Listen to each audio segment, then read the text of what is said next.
What happened yesterday on Gorman was unprovoked genocide! Have I met you before? It's possible. I have friends everywhere. Okay. Jamaica Doc says, the irony being conservatives are digging their own graves going after Islam. Islam is the real bulwark against global capital, not Trump. Like, I don't see what the argument for this is. How is this true? Like, is Islamic Iran a bourgeois economy and bourgeois society anti-capital? Like how is Islam a bulwark against global capital? There's tons of Islamic countries in the Middle East that, are completely run by oil barons that are completely capitalist. Like, I don't know how this could be true in any way, shape, or form. This comment makes no sense to me. Oh, this one says, and I must say, I haven't finished the video, but I really need to say to you all, the more I listen to Comrade Net, the more I'm glad you guys took his side in the whole harassment and slander campaign by Cara Stokely. I may not agree with everything, but Net is true for what he stands for, nor is he fashion or an opportunist, and certainly not a puppet master stereotype. No, that was certainly not true. Net is not a puppet master, which is basically an anti-Semitic trope.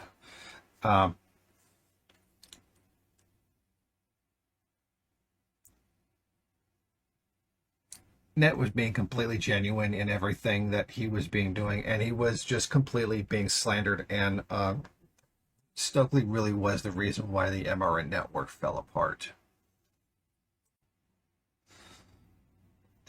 Dr. Abraham Weisfeld has this comment where he tells the story of a worker who had an infected foot, and he went to the doctor instead of going to work one day, and the doctor followed the party line and argued that since he could have come to the doctor, he could have easily gone to work, and then he refused him a permit letter for having missed a day of work. So he was arrested by a Communist Party commissar of the factory, and then after 6 months in prison, he was acquitted by a judge and granted exemption from forced labor. That way, 180 days of labor was lost instead of 1 day. And he is right. And this is something that Stalin criticized about bureaucracy. Stalin very specifically did warn about this very thing happening. So it's not like, this shouldn't have happened, and this is frankly stupid and should never have happened. But Stalin did very specifically warn about this kind of thing happening and wanted people to combat this. And Dr. Weisfeld also says, Syria could not have been a counter-revolution since Assad Alawite nation state was not revolutionary. It even maintained a 1973 treaty with the Zionist state, even while its territory, the Golan Heights, are occupied. Now, that's true. The Assad government was not revolutionary. It certainly wasn't. But that's like saying it was revolutionary for the Israelis to kick out the British. What's important here is that Assad was the legitimately elected leader of Syria, and he was being disposed of by a plot by Western intelligence agencies. And I think that's what's really important here, is that this was undermining the free democratic choice of the people of Syria. And that's what's really important, even if it's not what we would prefer Syria to be. It's still their free and fair choice, and that overthrowing that really was a violation of their rights and their national autonomy.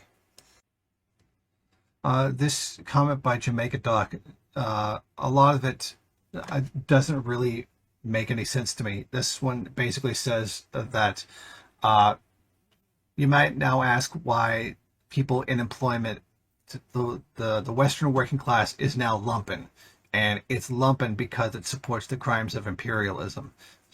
So the working class becomes lumpen by default. This statement doesn't make any sense. That's not the definition of lumpen. I don't get how you get so they support imperialism, so therefore they're lumpen. That just doesn't make any sense. And it goes on to say, somewhat of a paradox that criminals can often be patriotic and believing in very tough punishments, all the while, basically being in opposition to law and the bourgeois state. Yeah, it can. It also very strangely hypocritical and doesn't make any sense. The lumpen can engage in grotesque displays of machoism, sexism, homophobia. Yeah, sure, they do. Very much so. And can have gaudy displays of status and wealth, like much of the gold chains that we do see in much of the lumpen, etc., and enjoy risky, violent ways of living while not engaging in political engagement in order to improve conditions of real life. So basically saying, yeah, the lumpen isn't just the lumpen, the Western working class reject communism, even though it might improve the conditions. Yeah, that's what he's doing is taking the statement that, oh, the lumpen can't be revolutionary while the working class still, because basically our stance is that the working class is not revolutionary, but the lumpen is. And he's saying, well, the lumpen is actually still worse than the working class, which he doesn't. He just basically points to very superficial things without noting that the propensity towards revolutionary thinking is more common among the lumpen than it is the working class, which is the whole point of this position to begin with. And then, there's a lot of other stuff here that like literally has nothing to do with anything. Reactionary aversion to socialism, embracing nefarious characters such as Tate, Brand, Conor McGregor, Joe Rogan. Lumpenization of the working class in almost its entirety, like this just like lumpen bashing, which again I've already answered that by answering his question about the revolutionary potential of the lumpen in general. I will now bring this to a video by Middle Nation, then I will give my take on it. Where I said that Zionism is white supremacy with a yarmulke on, and that it's nothing but Yiddish for Western colonization. So of course I got a bunch of replies trying to correct me, saying that it isn't white supremacy, it's Jewish supremacy. See, this is them activating the built-in blame-shifting mechanism, which is the whole point. You're literally pointing to the yarmulke as the reason for all this, the reason for the occupation, the reason for the genocide. And I'm telling you that is exactly why they put the yarmulke on in the first place. But either you don't get it, or you don't want to get it, or you don't want anyone else to get it. You somehow want to exonerate the actual architects, the actual funders, promoters, arms providers, financiers, policymakers, and so on, who are in fact responsible for Zionism, who are responsible for the occupation, who are responsible for the genocide. Like, you're strangling me, but you put a sock puppet on your hand. And you want me to actually believe that you're not the one strangling me, it's the sock puppet. This is an insult to my intelligence. As if America has to be forced at gunpoint or under threat of Epstein blackmail to support occupation and genocide. The country literally founded on genocide.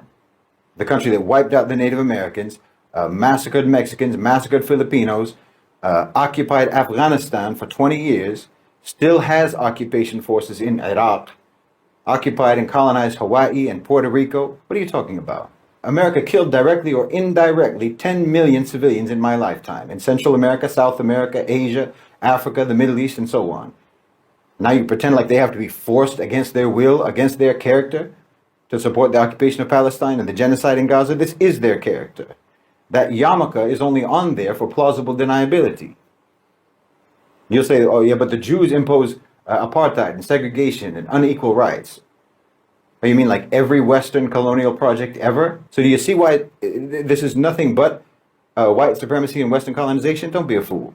They just want to label it Jewish so that when the time comes, they can disassociate themselves from it and put it all on the so-called Jews. That little black cap, that yarmulke, is just marking who's going to take the fall.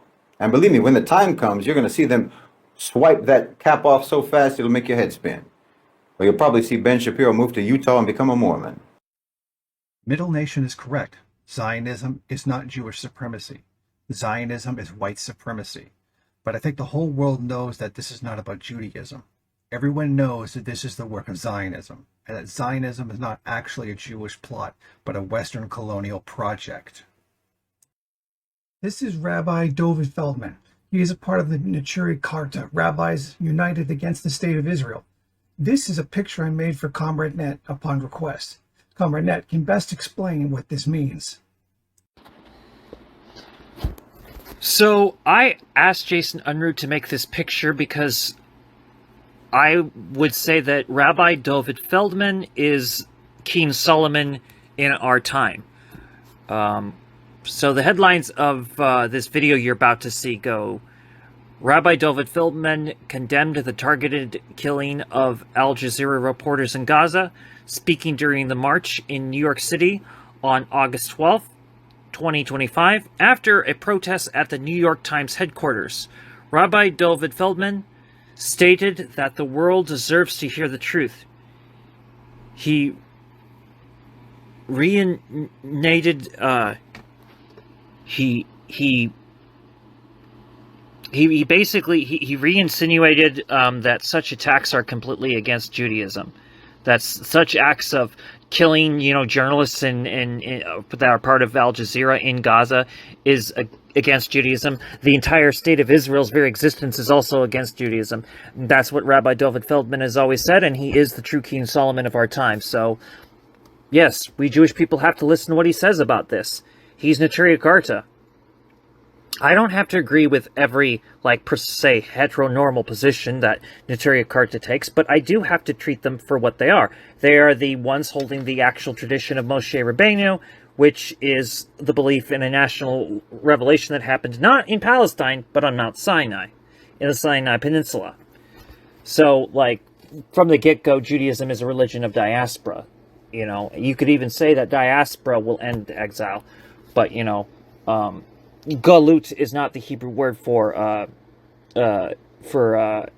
just diaspora. It's the Hebrew word for exile, and that gets to nothing. However, we are not allowed to forcibly end the exile, according to the Sholosh Shavuot. And the Sholosh Shavuot is the highest law in Judaism because it reinforces the covenant of Moshe Rabbeinu, and the covenant of Moshe Rabbeinu is what the Jewish nation is basically founded upon. And even if it's all a story, it doesn't matter because the intellectual lecturing culture of the Jewish nation requires to be a peaceful people where, you're seeking intellectual pursuits. And the state of Israel's very existence and nature will never be this. Plus, Palestine is the ultimate country of peace because it is the country of Jews, Christians, and Muslims. It's the pan-Abrahamic country. It's also the country of the Samaritans. And that's another factor that has to be talked about, which I will bring up later. But, yeah, so Rabbi David Feldman is speaking out, in this video, he's speaking outside the New York Times headquarters on August 12th, 2025. Rabbi David Feldman stated that the world deserves to hear the truth, such as how why Judaism is against Zionism. So, yeah. In the same way, every single Catholic must listen to as well as respect the Pope. Even if that Catholic disagrees with the Pope, every single Jew of the Jewish diaspora must listen to as well as respect Neturei Karta rabbis, even if that Jew disagrees with the rabbis of Neturei Karta. We are marching here on the streets of New York City when we see once again another tragedy happening, another continuation of this mass murder and this genocide, where a crew of Al Jazeera reporters were intentionally assassinated. This is unacceptable. This is taking the freedom of speech. This is unfortunately targeting the truth. We in the free world deserve to have first-hand information on what is happening in Gaza in order for the world to be able to decide for themselves what they want for the future. We must have information. If we don't have the information, then we have no ability to make a choice and to decide what needs to be done. We as Jewish people are embarrassed when we are witnessing all these crimes taking place, and we demand freedom. We demand freedom for journalists. We demand life for journalists, and we demand freedom for Gaza. This genocide needs to stop. This starvation needs to stop.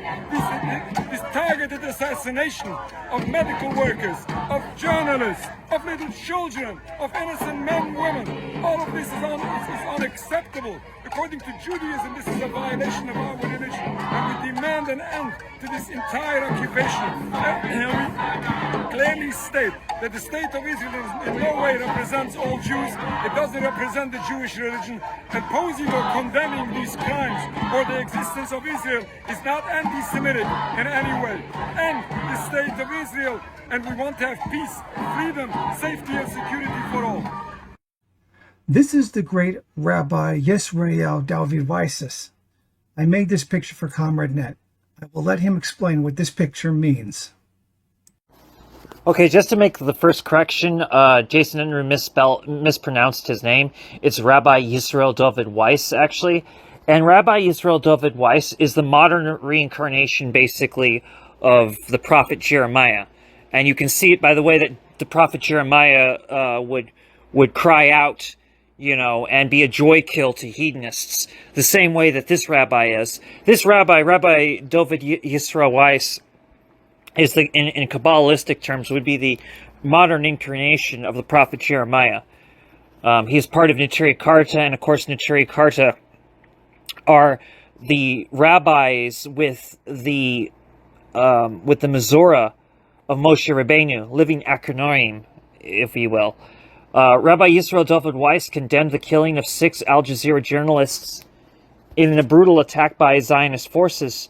According to Rabbi Weiss, they were targeted because they were reporting the truth. He also noted that the mainstream media is falsely portraying this as a religious conflict, when in reality, Zionism has nothing to do with Judaism. It is important now we listen to this reincarnation, basically, in Kabbalistic terms, and even in Jewish national diaspora terms, from the most atheist or agnostic of us even, we would have to say that, yes, this is basically characteristic of the prophet Jeremiah of the Jewish diaspora nation, Rabbi Yisrael David Weiss. And we must hear what he has to say here. We are standing outside the New York Times Manhattan amongst people are demonstrating because unfortunately we have witnessed the murder and the assassination of 6 Al Jazeera journalists, 6 who were killed at once simply because they were reporting the terrible, the horrific genocide, the murder, and the torture of the people in Gaza. They are most probably officially around 234 journalists, almost probably the number is much larger. Unfortunately, we are here with the mainstream media, the New York Times amongst them, reports constantly as if there is a conflict between Judaism and the Islamic people, between Jews and Muslims, that there's a religious issue involved here. They want to portray people in Gaza as evil because the Jewish people supposedly are being harassed and being threatened with their lives by the people of Gaza and Palestine and the Muslim world. But this is a blatant lie. Sometimes the news media writes this openly. Sometimes they write this in an indirect way, but that is what the culmination of their reporting is, that we have a religious conflict. Therefore, it's incumbent upon us, and we are standing here in front of the New York Times to plead with the world and let them understand that Judaism, the religion, and Jews true to the Jewish religion, all oppose the existence of the state. And we are clear in our articulating and explaining and elucidating that the state of Israel is a mere criminal entity. There is no other words for it. It is satanic. It is against God, against the Jewish religion, as Jews are forbidden to have their sovereignty. And Jews are forbidden to kill and steal. And Jews are forbidden to bring harm, especially to peoples from the Muslim world and the people in Palestine who embraced the Jews and gave them a home when we were suffering throughout the hundreds of years in Europe and the Crusades, Inquisition, and on and on. The New York Times is not doing its job, and neither is the other mainstream media. We plead with the media, and we plead with the world. Recognize the truth. Zionism is just one criminal entity, a rebellion against God, a rebellion against their Jewish roots, against everything that we as Jews and our parents and grandparents throughout the generations have died for. Please, world leaders, you were given a lofty job, a mission, a mandate. Use it to stop immediately the carnage, the murder in Palestine. Anas al-Sharif, and going back to Shireen Abu Akleh, they died, they were assassinated for the reporting of what is actually happening in Gaza. Please see that they didn't die in vain. Stand up. Stand up for the people of Gaza. Save their lives, and you'll be saving the lives of humanity. The Jews amongst them who are being murdered, and the exacerbation of anti-Semitism that has been created clearly by Zionism, the falsification of Judaism, the incorporating Zionism into Judaism that clearly has caused death, suffering of Muslims and Jews together. Let's end this. Let us be free as it was. We got rid of apartheid. Let us end the existence of this apartheid, of this occupation called the Zionist state of Israel, so we could live once together in the Holy Land and around the world in peace and harmony as we've had for so many hundreds of years. Amen. This is another picture I made at the request of Comrade Net.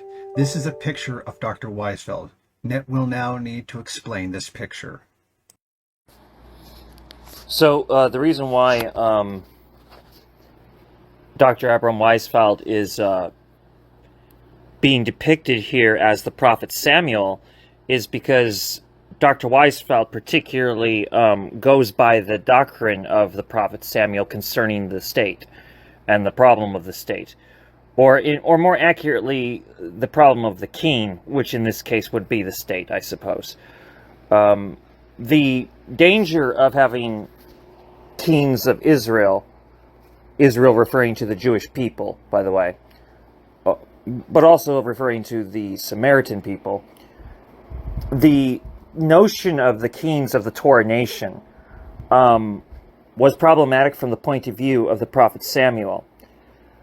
Because you could indeed have righteous kings, but what would stop those kings from becoming tyrants, and what would stop those tyrants from forming dynasties? And the very concerns of the prophet Samuel came to pass exactly as he was concerned with.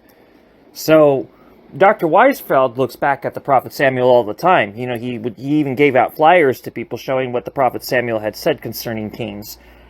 So the prophet Samuel saw kings over the Torah nation as wrong, basically. Only correct to do so in the sense that the people were demanding such a thing, but he saw and he foresaw the problem that this would cause. And what the prophet Samuel had suggested was going to happen as a result of these problems is exactly what happened. The kings became tyrants, those tyrants formed dynasties, and, you know, once a king starts to form a dynasty, he's a monarch. And monarchy is not okay. Monarchy has never been good for the people.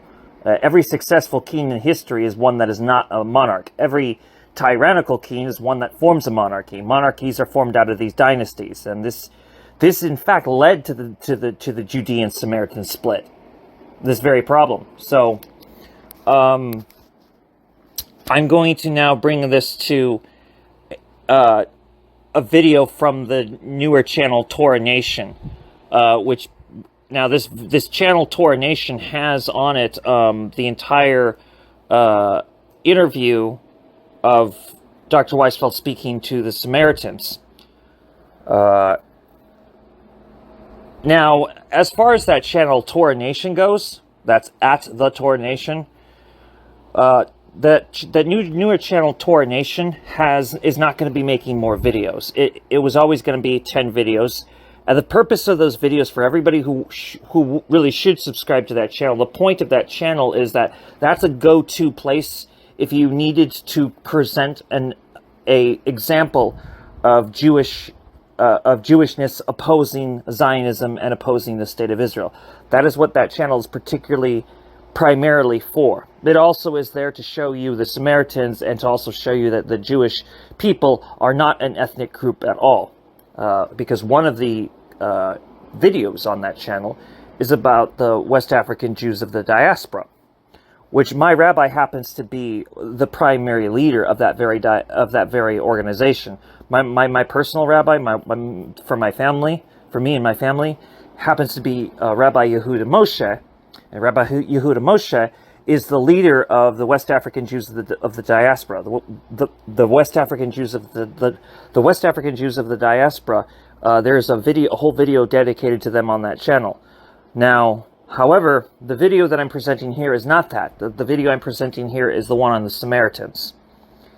So, a link in the description will be given to the video that's being used here. Which, the video being used here is from that channel called Torah Nation. There will not be more videos on Torah Nation, as I said before. It pretty much has given out the exact amount of videos that it was intended to give out. Because, like I said, go to that channel, subscribe to it, and that you can utilize those videos as a go-to to help spread information. It's important that it stays at 10 videos because, like I said, it's a go-to channel. Anyway, without further ado, here is Dr. Weisfeld talking to the Samaritans.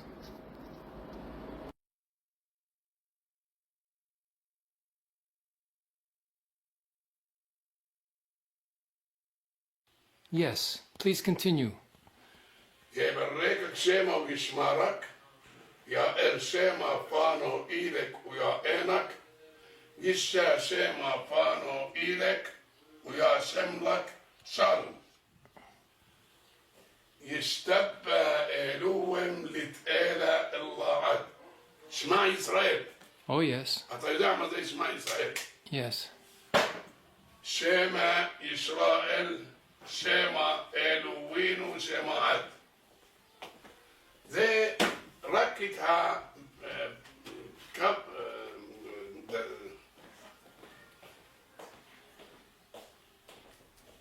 נתתי עול לשמע ישראל, רק את הבאס הזה, אותיות. פה יפתח, היהודים אומרים יפתח, אנחנו אומרים יפתח.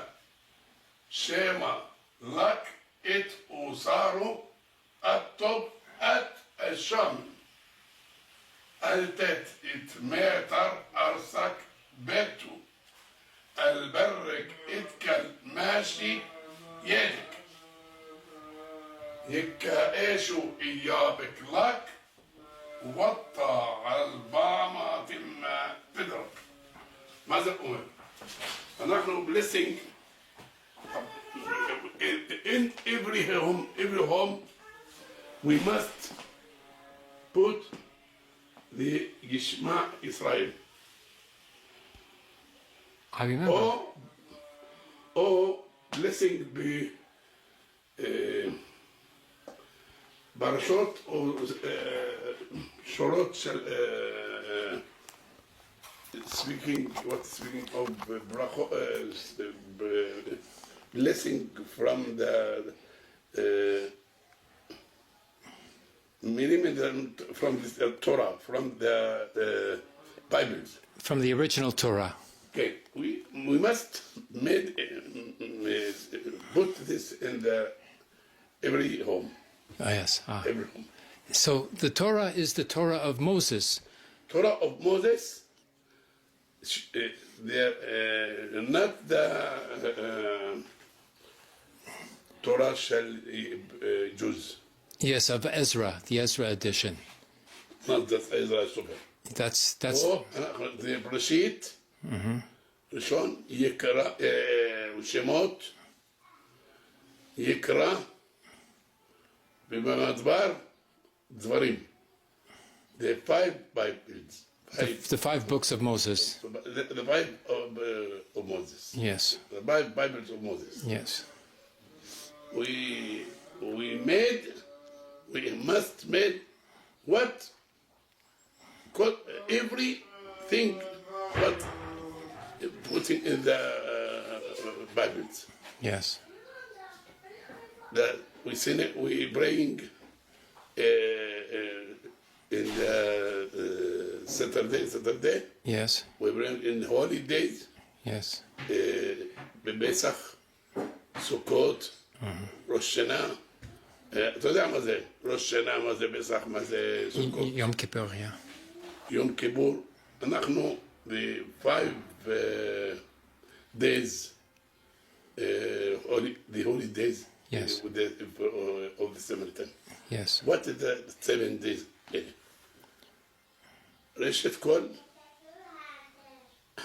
חג הפסח, מוסות, עלייה לרגל, שני.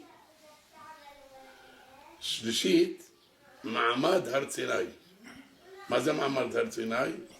שבועות. אחרי, after the Saturday of the Pesach, we numbers the שבועות. 7 שבועות פלוס יום מעמד הר סיני, מעמד התורה, יום הביקורים. זה השלישי. אמרנו חג הסוכות, חג המסות, עלייה לרגל, יום השבעי של חג המסות, לסוף חג המסות, אחרי 50 יום מחג המסות, הוא יום החמישי, חג הבורים, ביקורים, זה שלישי, the 3, the 4, יום, the day, the Sunday of the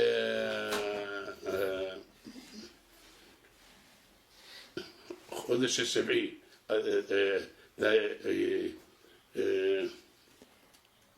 the holiday or 7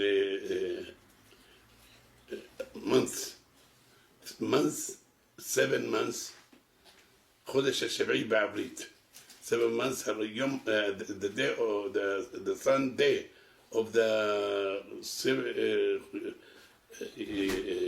holiday, the months 7, after 7 months, we 6 months, after 6 months, the 7, the Rosh Hashanah. Rosh Hashanah. Yes. The 7th month is Rosh Hashanah. Rosh Hashanah. Yes. זה יהיה חמישי. השישי הוא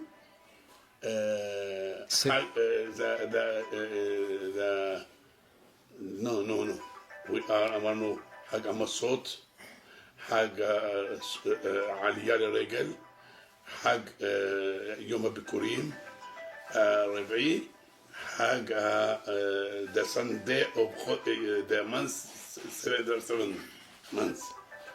After that, יום כיפור. Yes. The Samaritan bring. Yes, it's very similar to Islamic dress. Yeah, well, it's like more like the Turkish one, I think. It's the Samaritans' outfit when they go to pray. They wear like this.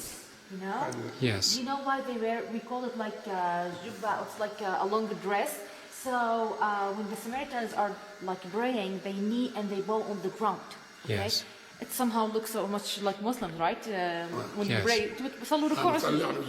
so sometimes they spend like more than 3, 4, 5 hours praying continuously. So they need something that is really comfortable for them while kneeling and bowing. Yes. That's why they wear like this. Ah. You know?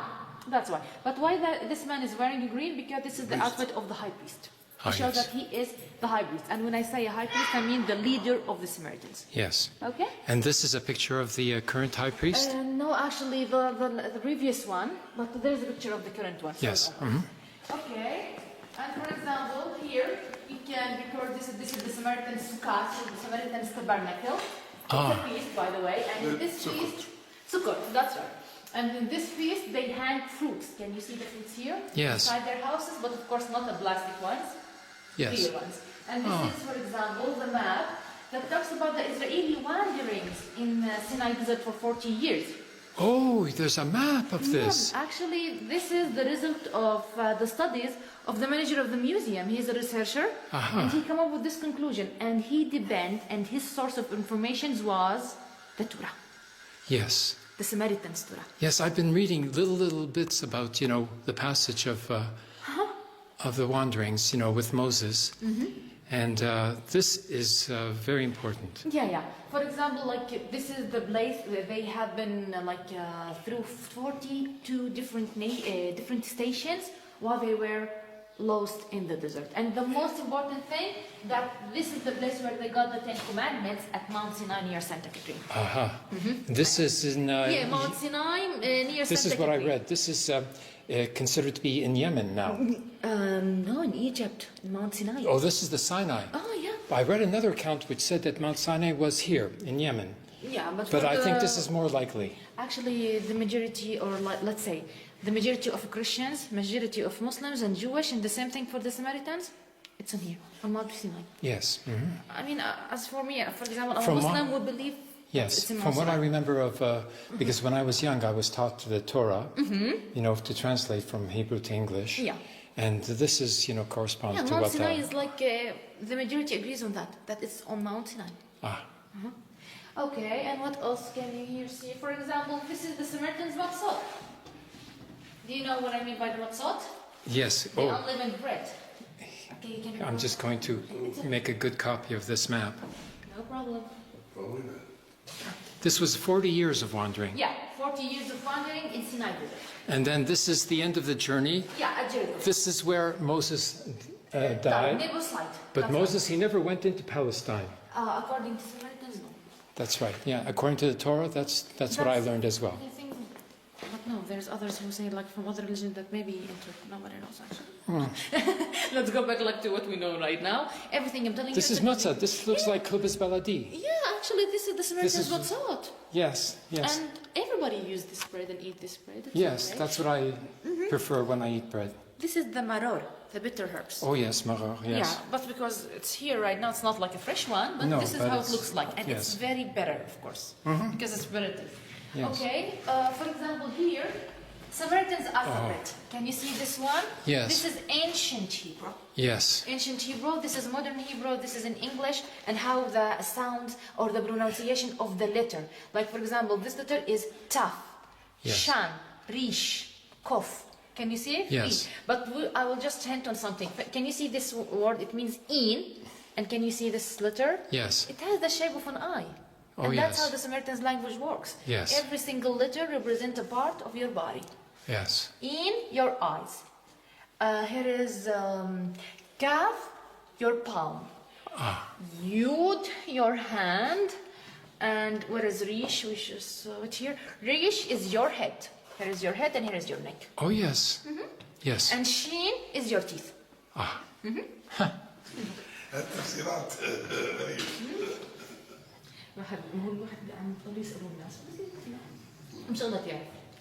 Okay, and for example, here's pictures of the Samaritan's pilgrimage.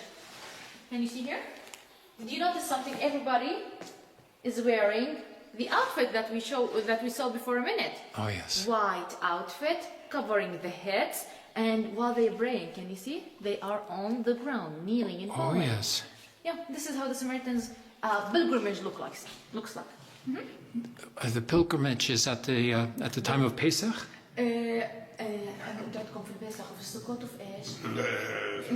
الحصاد. عيد الحصاد وعيد العروش وعيد البيسخ. Okay. So. ثلاث مرات.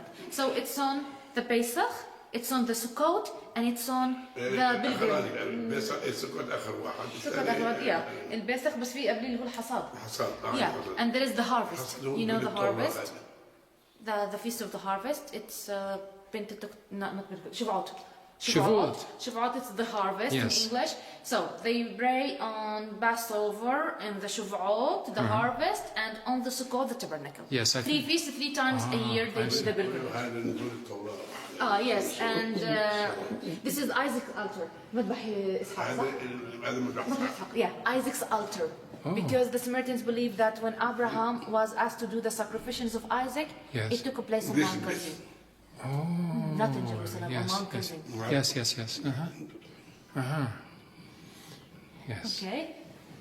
You can see this where you are the Mount Gerizim. Yeah, on the top of the Mount Gerizim. For example, here's a model. Here, sir.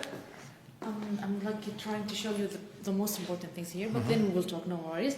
Here's the place where they do the Pesach, the Passover. The high priest would come here and sit with the priest, and he starts the prayers.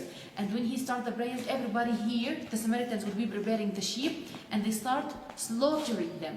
After slaughtering the sheep, they cook them from outside and inside, and you only have the flesh, the meat. Then, can you see these holes in the ground? This is like an oven. You set it on fire, it becomes very good for cooking. So you put the meat under the ground and you cover it. After like a couple of hours, you bring it out, and the Samaritans start eating the meat with 2 things: the matzot and the unleavened bread.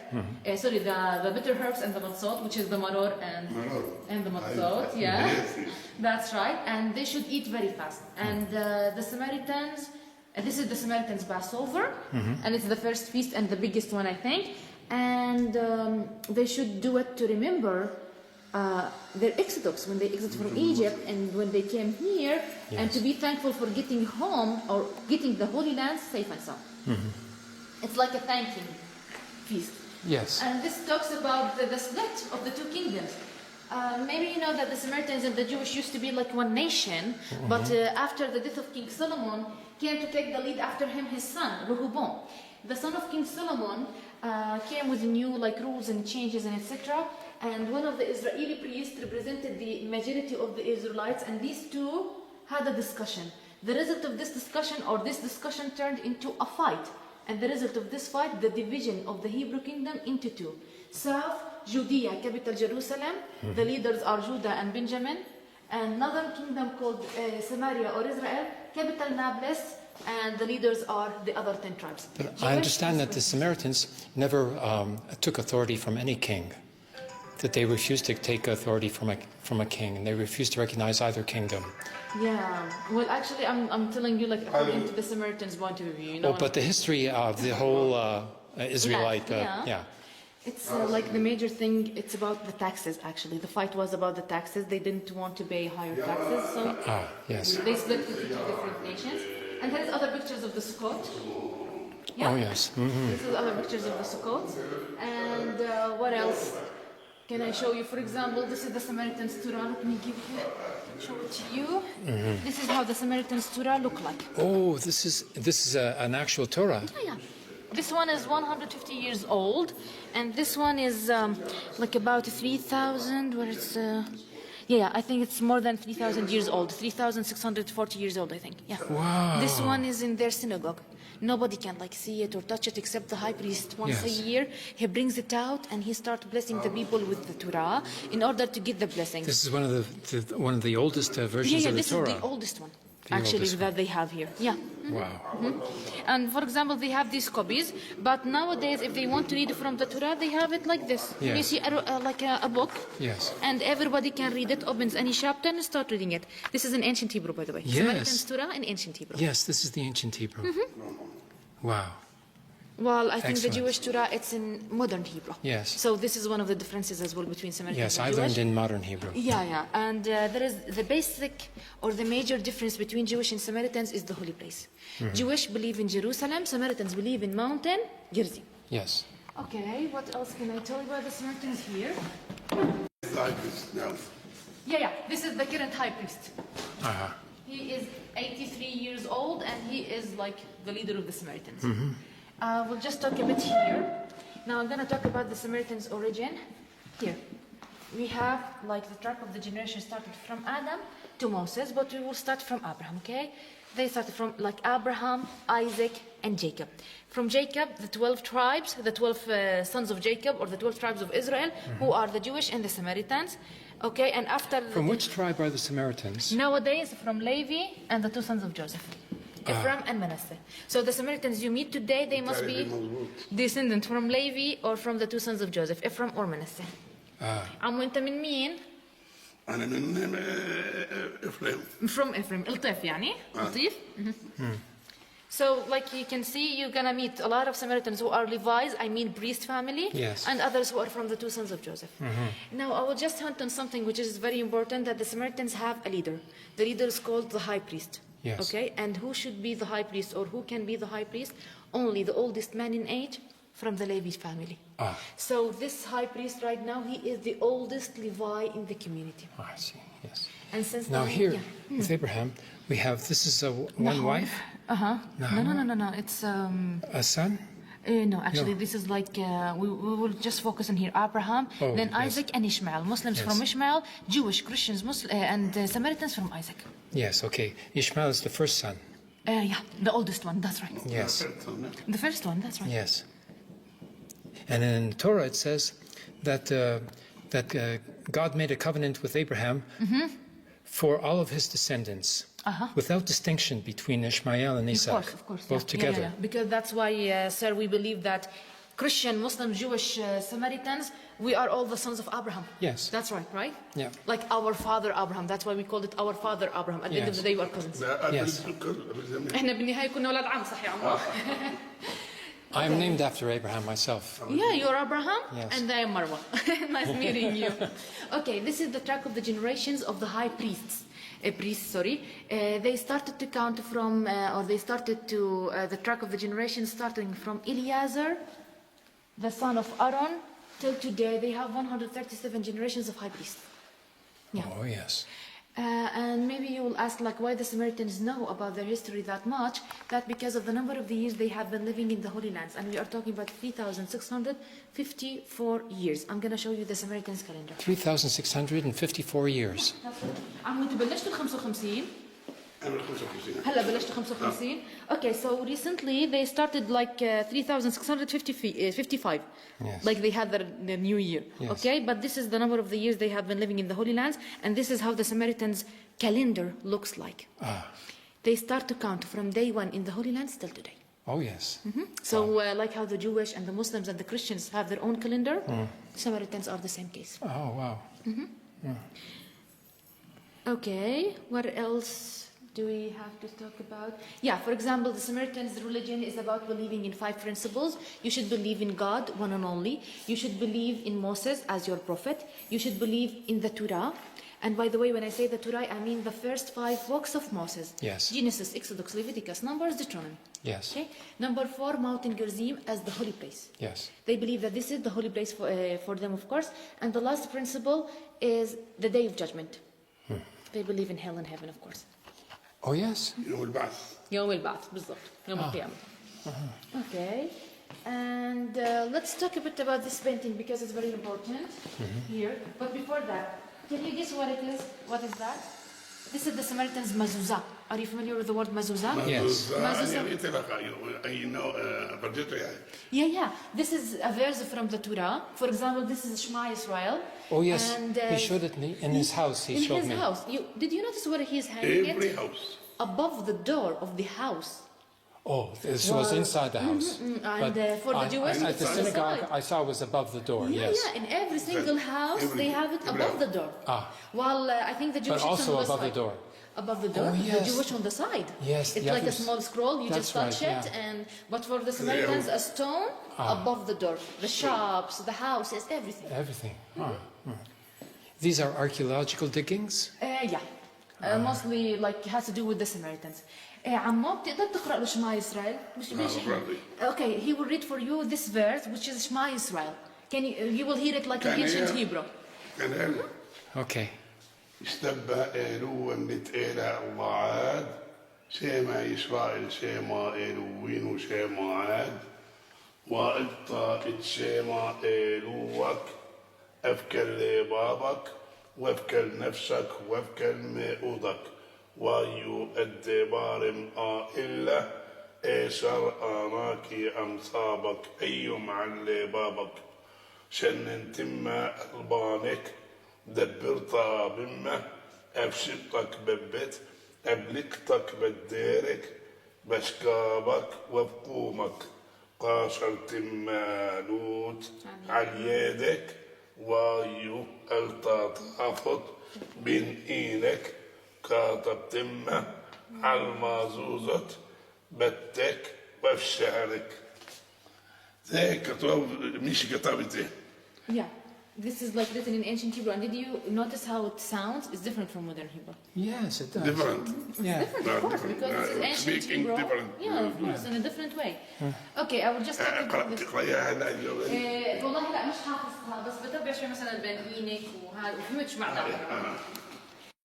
Okay, so this is about the blessings and the cursings of the two mountains of Nablus. This is Nablus, okay? In between two valleys. It's in the valley between two mountains. Here, the northern one, the southern one, which is Mountain Gerizim, and the other one is Mountain Ebal. Now, according to Samaritans, when the Israelites came to the Holy Lands, they came to Shechem, to Nablus. And half of the tribes, you know about the 12 tribes of Jacob? Half of the tribes... It was called Shechem at that time, or Salome? No, The Canaanite name was Salome. Yeah, but the name was like Shechem, I think. No, But before Shechem, it was in the Canaanite. شكيم اسمها كان شكيم. بس قبليها ايش كان اسمها؟ ما بعرف انا. لا هي اسمها شكيم هي اساسا الاسم القديم تاعها سماها يعقوب شكيم لان هذا على كتف. Okay, so I'm gonna talk according to Samaritans what they say about the name. It's called Shechem. Shechem means the shoulder, and it was named. Who named it? Yeah, Jacob. Jacob named Nablus as Shechem. Shechem, which means the shoulder of Mountain Gerizim. So now you know the meaning of Shechem. Okay. The shoulder of Mountain Gerizim. So half of the tribes stood on the top of Mountain Gerizim, and the other half on the top of Mountain Ebal. Now, these who were here, they were blessing the people of Israelites who are following the rules of the God and the Torah. Yes. But the others on Mountain Ebal were cursing anybody who doesn't follow the rules of God and the rules of the Torah. That's why Mountain Gerizim is called the blessed mountain and Mountain Ebal is the cursed one. Oh. This is like the reason because the What was exactly the difference between the two? Why were they making a curse? It's just about Can't she know what he is speaking, but I am not speaking well. Yeah. هلا okay, the major thing is that these two, these tribes were trying to say something or deliver like a message for the Israelites that if you followed the rules of the Torah and the rules of God, then you are in the safe side. But the blessing took the place here. Yes. Okay? And the curses were from the other mountain. And it seems that because the blessings were from here and the curses from here, so the mountain was affected by the blessings and the other one by the curses. But I wonder why were they cursing? Cursing because if anybody doesn't follow the rules of the Torah and God, he will be cursed. Oh, so they took a different perspective. Yes. مش معنى انه هذا ملعون الجبل لا بس هو هذا عشان صارت من عنده اللعنه انتوا صرتوا تآمنوا انه هو مكان اللعنه هذا مش ملعون مكان اللي صارت اللعنه من هيك وضحت له على فكره عشان تكون عارف يعني بس انه كانه تاثر هلا مثلا كان حسن شو بيحكي بصير يقول انه عشان هيك هذا الجبل مبارك بتلاقي فيه شجر بتلاقي فيه مي هذاك الجبل لانه ملعون ما فيهوش لا مي ولا فيه شجر انا مفهوم قرأت يعني خلص اوكي انا طبعا اي شيء بنحكى لي بحكي زي مفهوم الخاص هو انا بقول هذا مش معنى انه جبل لعنه انه هذا بس لانه هو البركه صارت من هذا الجبل وهذاك اللعنه تمام يعني He's like trying to emphasize on a major idea that maybe the names of like this is a blessing one and this is a cursing one because the blesses happened here on this mountain and the curses happened from the other mountain. But that doesn't mean like it's 100% cursed or this is, you know what I'm trying to say? But why the Samaritans believe this is the blessed one or the choose one, because there's the verse in the Torah said that God created the blessed on Mount Gerizim. That's why they believe it's the blessed one and the place for the Samaritans, okay? Yes. This is حتى الصحراء خلوها خضراء مش معنى نفس الشيء لعنه لانه ملعون لانه بيشتغلوا النبي انا والله هيك بس ما بحكي لا بس شوف انا ما حكيت بهيك انا حكيت له بالطريقه يعني المهم انه عشان البركه صار من هذا الجبل فانتسب له كانه اما هذاك صار من عنده اللعنه فعشان هيك صار اسمه زي اسمه جبل اللعنه على اساس انه اللعنه صارت بهذا المكان مفهوم عمو تمام اصلا يعني هذا دخلت من هذاك الجبل بس كان في الناس الثانيين بقول لك يعني ما دخلش في ناس من This is a very beautiful sculpture.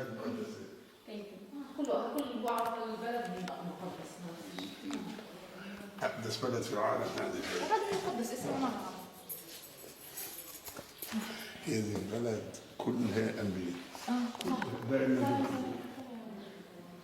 بعدين فيها كل الناس اللي عايشين مع بعض مبسوطين الحمد لله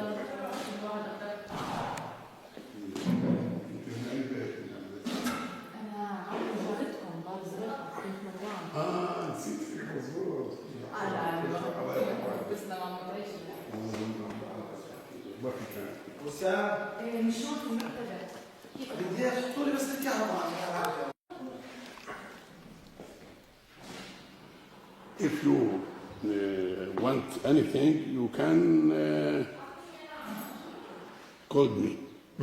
If you want anything, you can call me. I want to return to the home. So, Okay. so if you want to eat, you must. To the restaurant there, yes, I saw. But yes, so that's why I brought the exhibition to them. So this too. This is looks like writing in ancient Hebrew. Yeah, it's like an ancient Hebrew and Greek. And Greek. Because the Samaritans, when they were living here, they witnessed every empire came here. Yes. So definitely they had left something like, you know, a kind of a mark or an evidence that they were here. Yes. Okay, so how about like you have a look around and that will be like telling you a bit about the Samaritans. For example, that the This is Samaritans... a tomb. This is for burial. Yeah, that's right. Yes. They used to put like for like little babies sometimes, and sometimes for the remains of someone's body. You know what I'm trying to say? What I heard at the museum is that after a person was buried, what remained was their bones, and then their bones were reburied in a box like this. Some people used it for kids, and some others for, like you said, the remains. The remains of the bones of this man, they used to put it here. Yes. Today, the population of the Samaritans is 785 Samaritans in all the world, so they are a small minority. They live in two places. You can find half of them here on Mount Gerizim, and the other half lives in Holon near Tel Aviv. Yes. It's an Israeli city near Tel Aviv. Samaritans who live on Mount Gerizim, they have 3 identification cards: the Palestinian, the Jordanian, and the Israeli. So they are a special case. Do you know why? Because in Palestine, they can study, they can work, they can live. And the same thing in Israel. If anybody wants to work or anybody wants to So they have a high degree of freedom. Yeah, it's somehow, yes, like this. And I think the major reason for this kind of specialty is that they are a minority. Yes. Yeah, and they are like more, like 785. They're not that much big. That's right. But the rituals, the religious rituals should take place here on this mountain, on Mount Gerizim. All the time they like all cousins and relatives and all that. But recently you can find like there is Jewish ladies who married to Samaritans or Christians married to Samaritans, and that because they don't have enough girls in the community. What I mean, not enough girls, that there is a lot of men while there is not enough women. So instead of marrying a Samaritan lady, they married from Jewish or from Christians, but they put a condition for the marriage, and it's conversion. That ladies should become Samaritans before the marriage. What about Palestinians? Do they ever marry with Palestinians? No. Otherwise, actually, they have like 2 Muslims from Azerbaijan near Turkey, not even from Palestine. No. And even the Christians are from abroad, not from Palestine. They are from Ukraine. I It's think. very difficult marriage in Israel. There's only marriage by Orthodox rabbis. Yeah. No, It's- actually, for us, for example, I'm a Muslim and I work here, and for Muslims, ladies should marry Muslim men. It's like something in our religion, so it's not an easy thing. Yes. So the Samaritans are specialists in astronomy. Yeah, they pay a lot of attention to it. Yes. And astronomy, and what is the other science that you mentioned? Astrology. Astrology. Yeah, you know, someone has to do with the signs, someone has to do with the names. You know, Yes. like the movement of the moon, and others about you have a good fortune and that. Yes, yes. This book is 450 years old. And it's written in Arabic. So Arabic is another language of the Samaritans. Yeah. But the religious language is ancient Hebrew, and Yes. they practice it in the Sabbats, in the ceremonies, while they're praying, while they're reading the Quran. Yeah. A history book. Yeah, history book. So we are talking about like more than 3,000 years. This staying is in very the same important. location. I wonder if it's translated. I don't know. Yes. And these are coins from the various empires? Yeah. From different lifetimes. Yes. Thank you so much for You're your so explanations. welcome. You're so welcome, It's, sir. it's very important with the work that you are doing here. Yeah, thank you so much. Actually, it's a good thing, you know, Yes. to deal with people from different religions and different cultures. It's Oh, yes, you are preserving you- history. Yeah, it's like you exploring the world. Yes. Yeah, it's a good thing. Did you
Hello.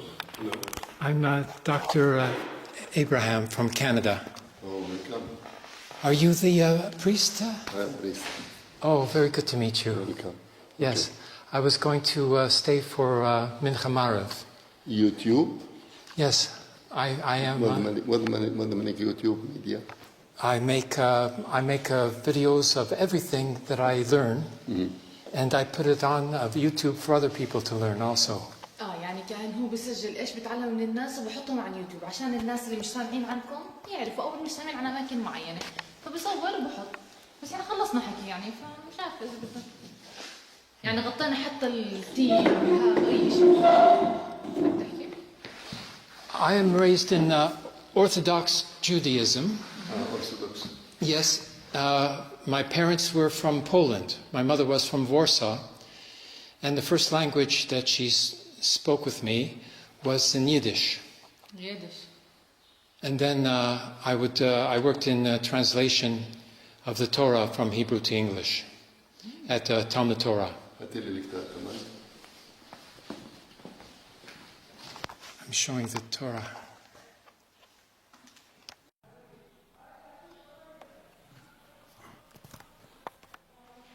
This is a series of photos on Sukkot. Oh.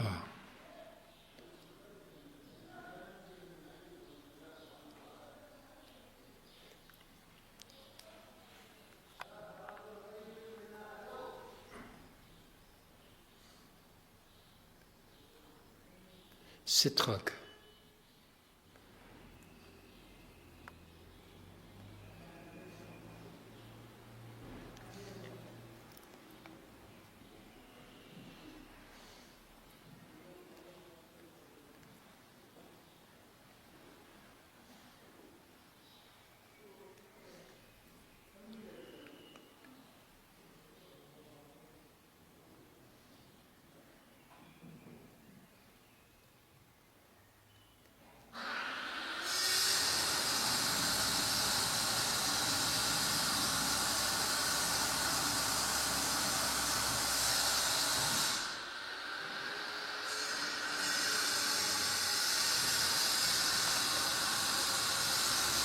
Okay, now I'll move to the pilgrimage.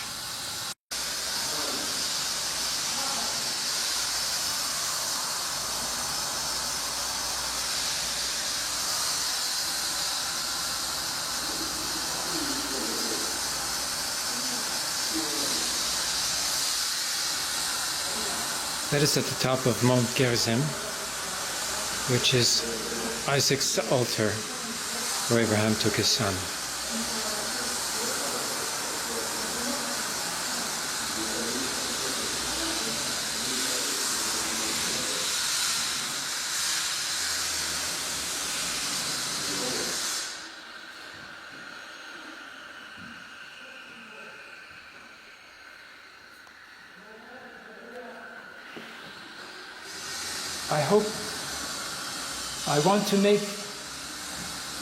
I want to make this museum well known so that many more people will come to see what work you have done here. It's very important work, I think.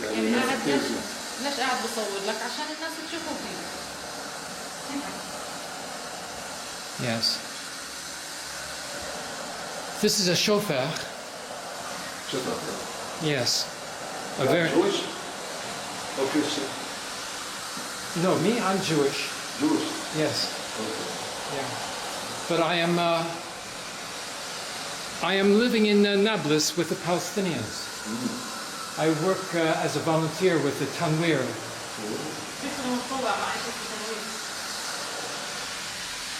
I am helping out the Palestinians so that they can be heard, so the voice of the Palestinians can be heard in the world.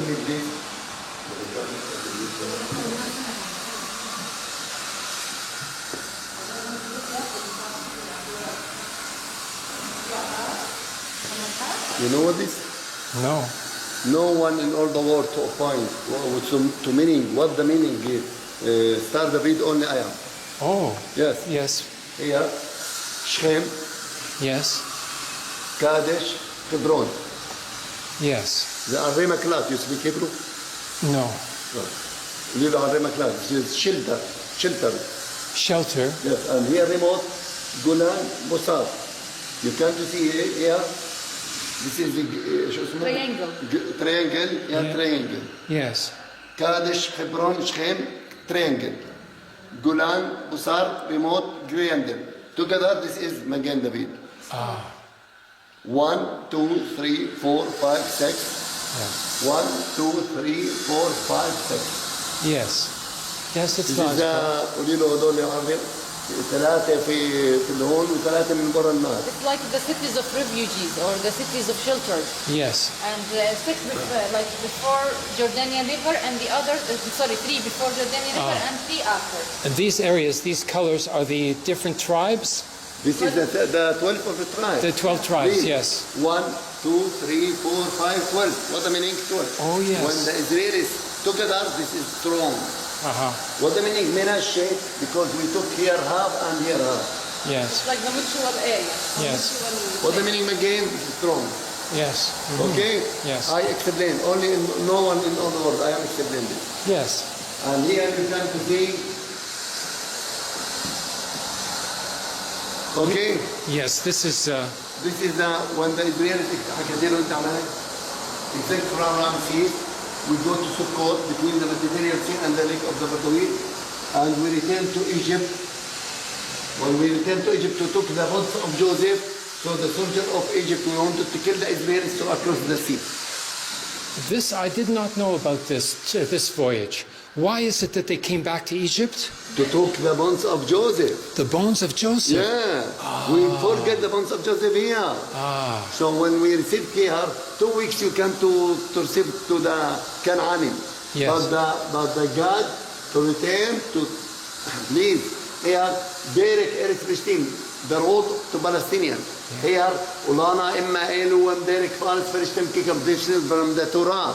Loni Kham Elohim, Derek Eretz Palestine, Kikarum when they to be battle, so we afraid, so we return. No, the God, Yasab, Shemana Yasab, to return to Egypt. Here, this is from the Bible.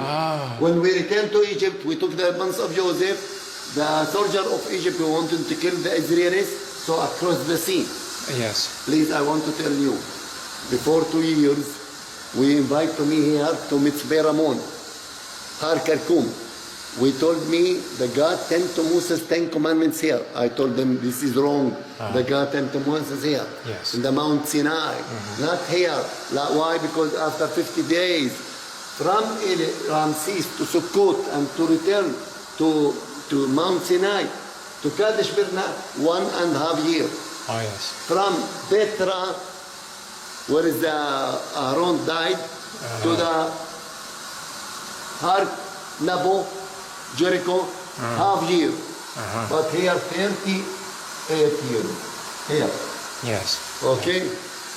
So no one in all the world to appoint 42 stations on the island. Yes, it was 38 years. And during this time, there was a national assembly every year. All the people came together to make an assembly every year. I read there was. Here, but this is not right. No, not the Torah, but the national assemblies. They had like a national assembly. I know, but I put this is in the projector. I told them this is wrong. Here. Yes. And this here is Saudi Arabia now. This area. Yes. This is Saudi. Saudi. This is Saudi. Okay. Yes. Here, Yemen. Here. This is Saudi Arabia. Yes. From here. Yeah. The others we said the Midian here. No, the Midian here, not here. Why? How the Moses across the sea? Yeah. No. We can't. Yeah. Please, in this book, I translate to English and to Hebrew. After one month, you can to read in English and Hebrew. Okay. Yeah. Very good.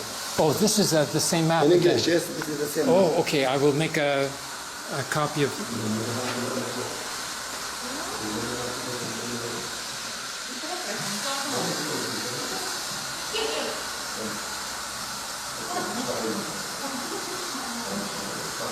Hello. And you are Hosni Kahan. Yeah. Very good.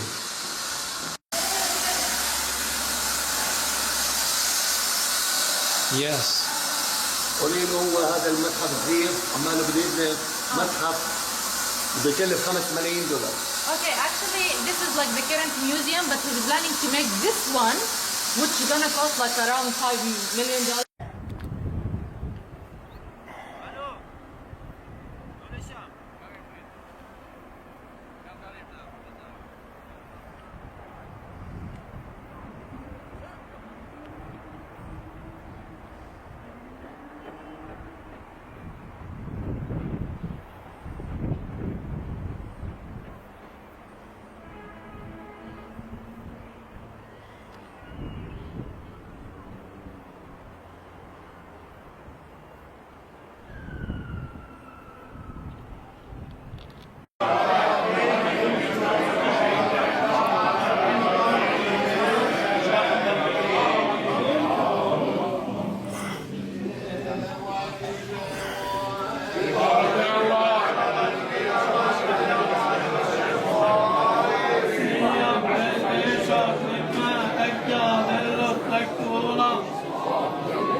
All right, so let's turn this over to a somewhat recent video from Al Jazeera.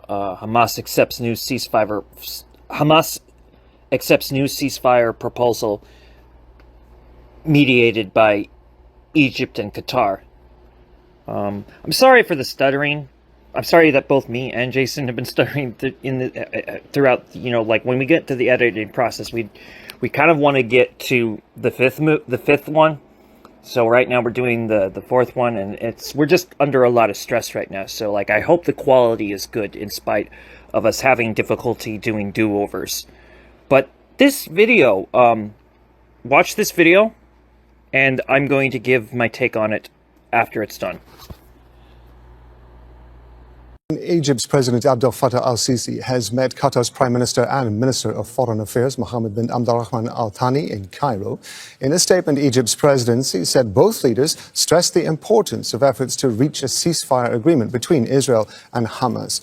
They've also rejected Israel's plan to reoccupy the Strip and forcibly displace Palestinians. They've affirmed that establishing a Palestinian state is the path to peace. Egypt, Qatar and the US have been mediating ceasefire discussions between Israel and Hamas. A Hamas source has told Al Jazeera that they have accepted the terms of the ceasefire proposal presented by mediators on Sunday. Handa Sahut is live for us in Amman. She's following the story from Jordan's capital because the Israeli government's banned Al Jazeera from reporting inside Israel and in the occupied West Bank. Tarek was just saying there that there's speculation in Gaza that one of the reasons the Israelis haven't mounted their assault on Gaza City yet is possibly to allow for some sort of negotiation. Are we hearing anything from the Israeli side about this latest announcement?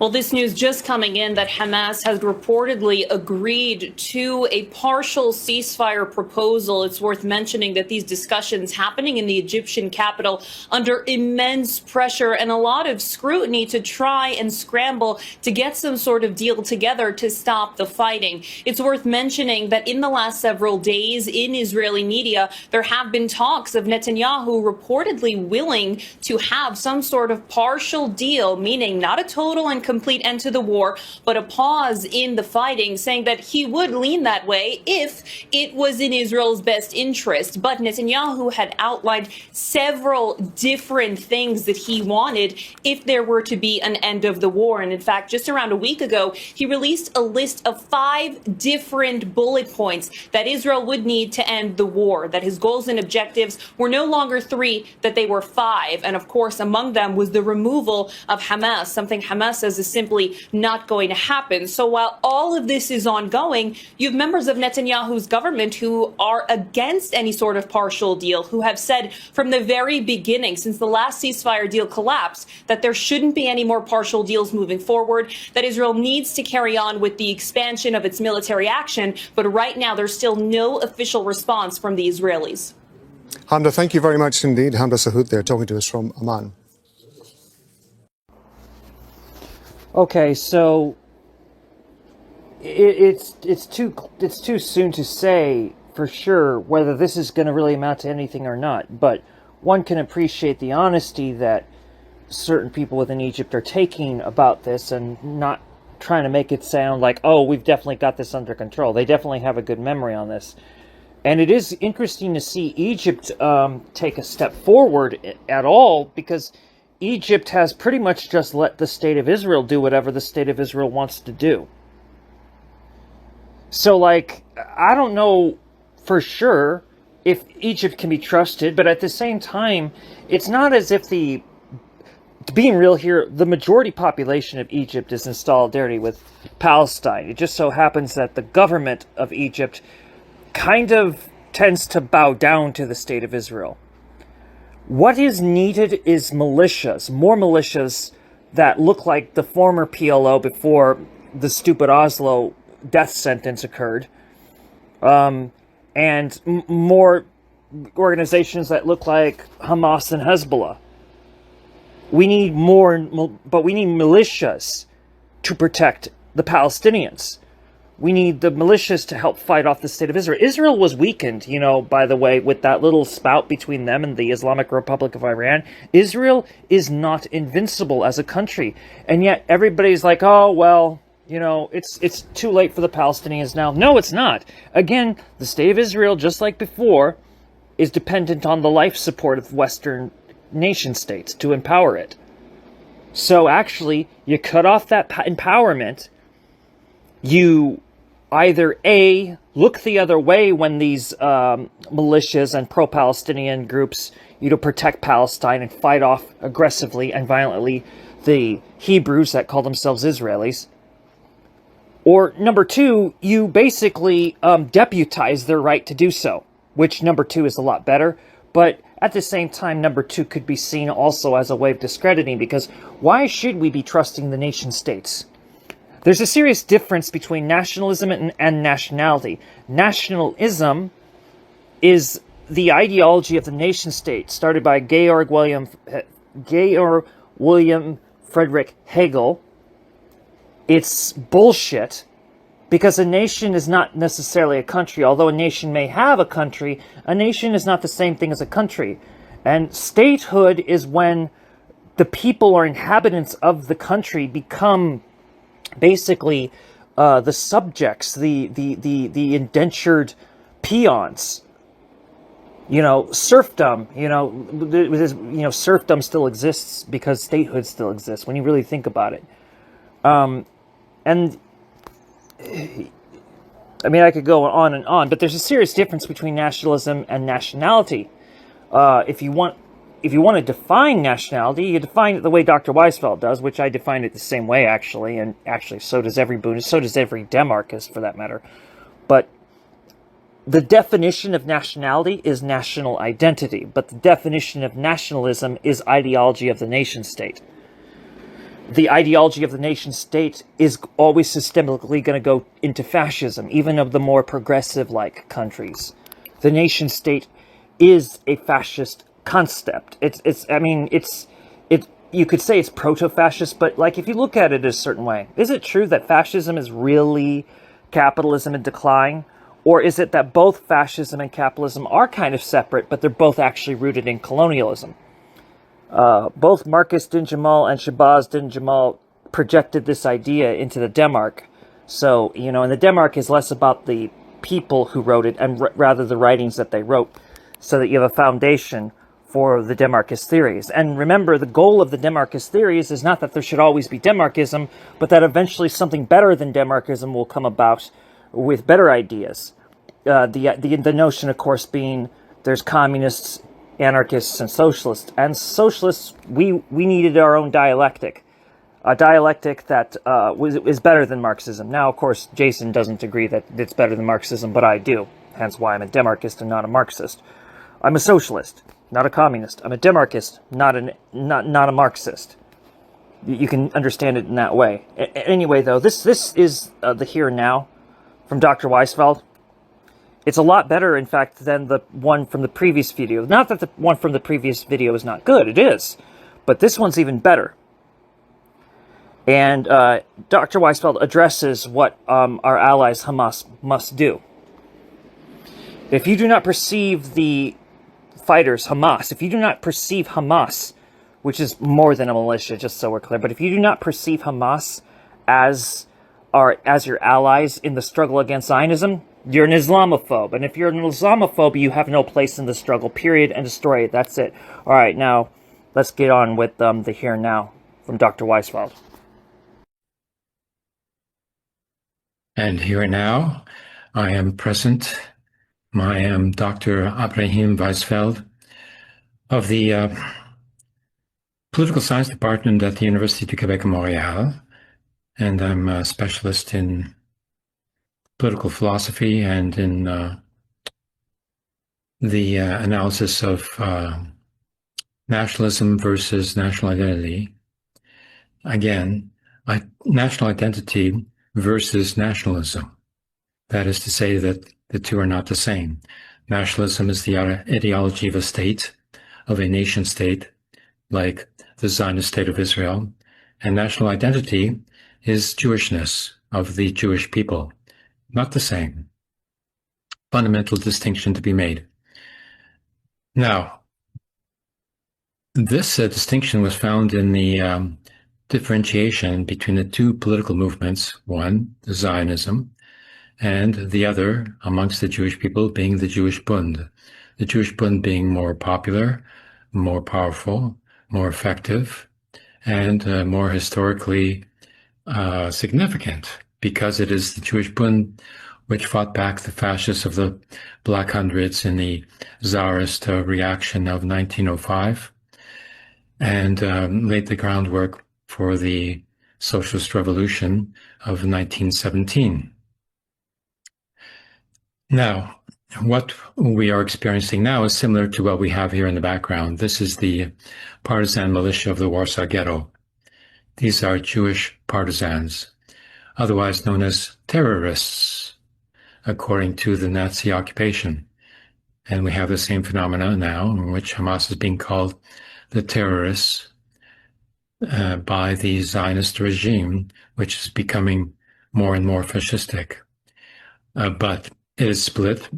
There is a significant opposition internally and internationally, which is not the same at all as what happened during the Second World War, during the Holocaust. When the Holocaust was taking place and when it was being prepared, there was no support for the Jewish people outside of the Jewish people. There was a mass boycott campaign organized by the Jewish labor movement, especially in New York City. And this was betrayed by the Zionist movement, in particular the left Zionists, who made deals with the Nazis in order to save their members. Specifically, 60,000 members were allowed to leave Germany with a large proportion of their properties transferred to Palestine to form the first foreign investment into the Zionist economy from Nazi Germany. And this helped not only Nazi Germany in terms of exchange, but also the nascence of the Zionist regime, militias, and basically the terrorist militias of the Zionist movement in Palestine, who were fighting against both the British occupation and the Palestinians, Palestinian presence as some indigenous First Nations, who in large part are derived from the ancient Israelites. Now, what should Hamas do? Okay. Hamas, Islamic Jihad, Popular Front for the Liberation of Palestine, Salahuddin, all the militias must not give up their arms. Otherwise, what will happen is this.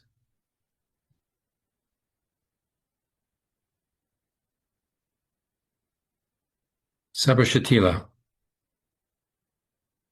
This is what happened when the Fatah militia of Yasser Arafat gave up their arms in Beirut.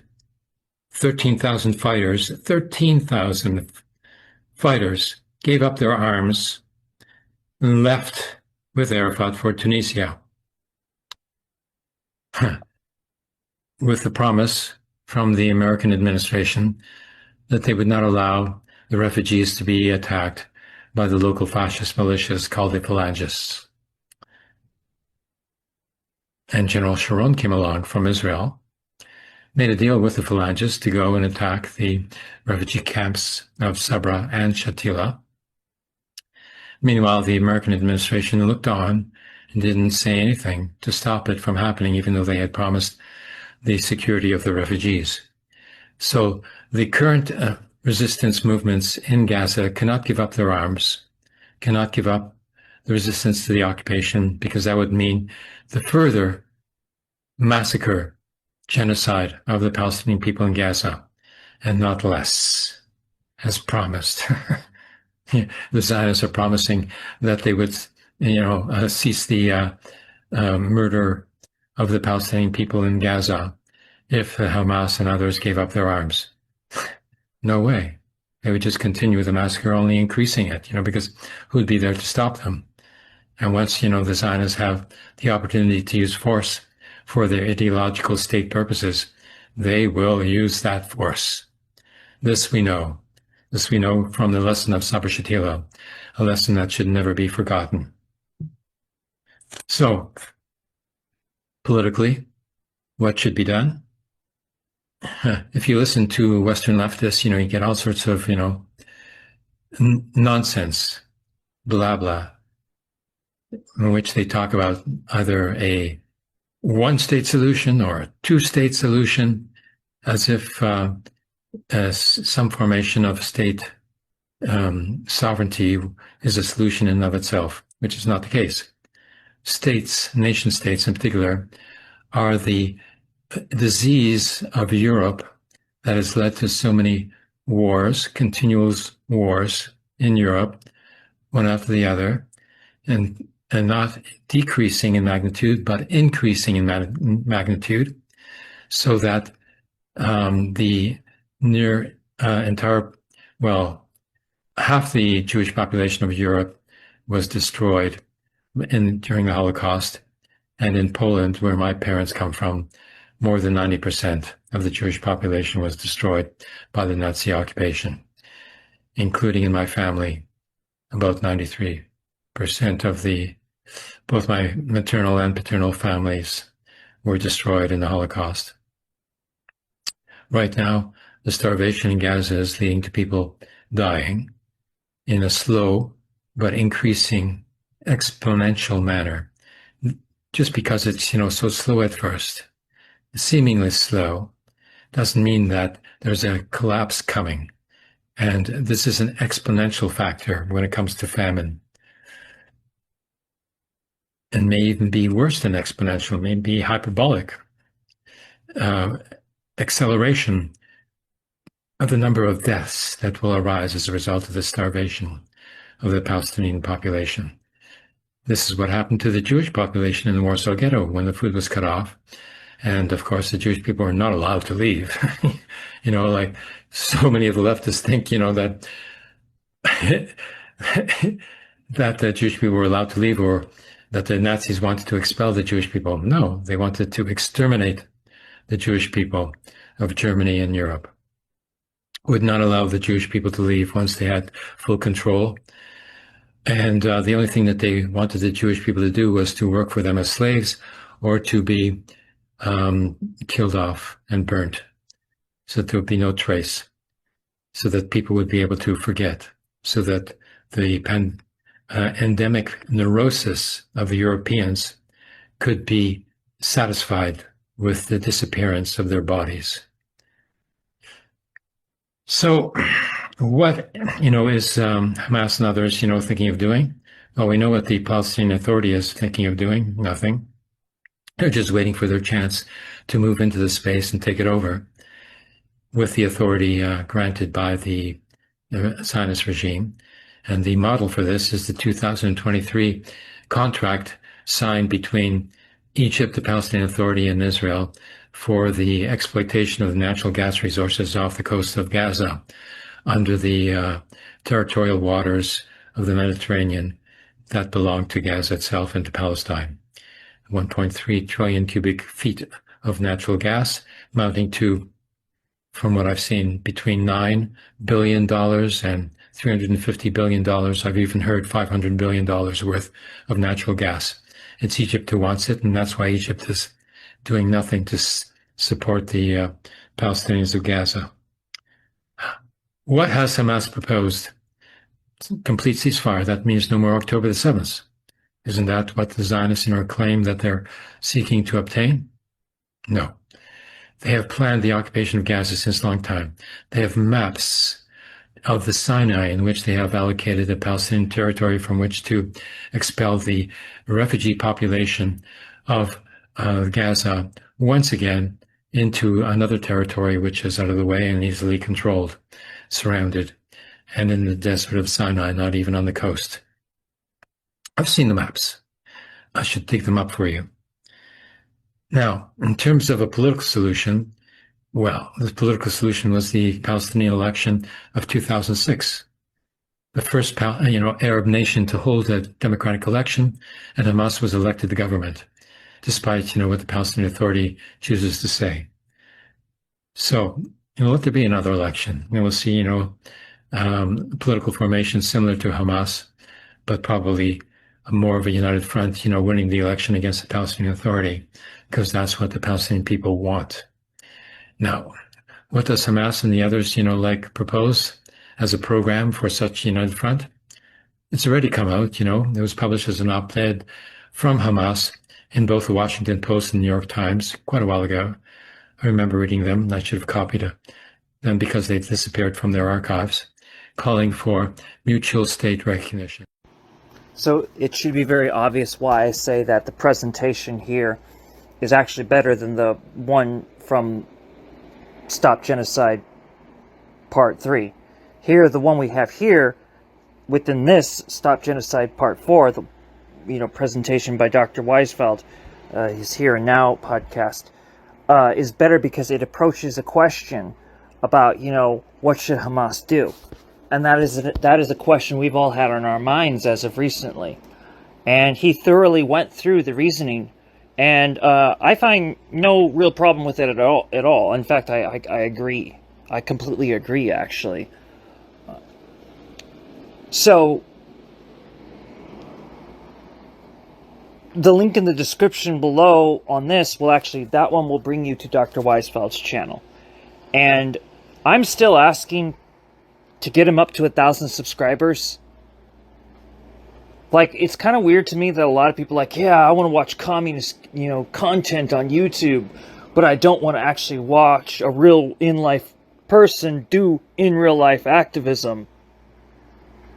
I'm against his revolutionary activism, even though it matters, but I'm okay with LARPing on the internet and watching communist content creators. Yeah, I mean, really. I hope that sounds as hostile as it's meant to, by the way. Anyway, let's go to a real communist, Red Pagan Nikole. She has things to say here. It should be no surprise that the Zionist state, a Nazi regime of delusional psychopaths and backed both militarily and financially by the fascist U.S. government, would not contain their genocide to just Palestinians. As we have seen over the last year, they have been attacking other ethnic Arab countries like Lebanon and Syria, and even other Islamic nations such as Iran.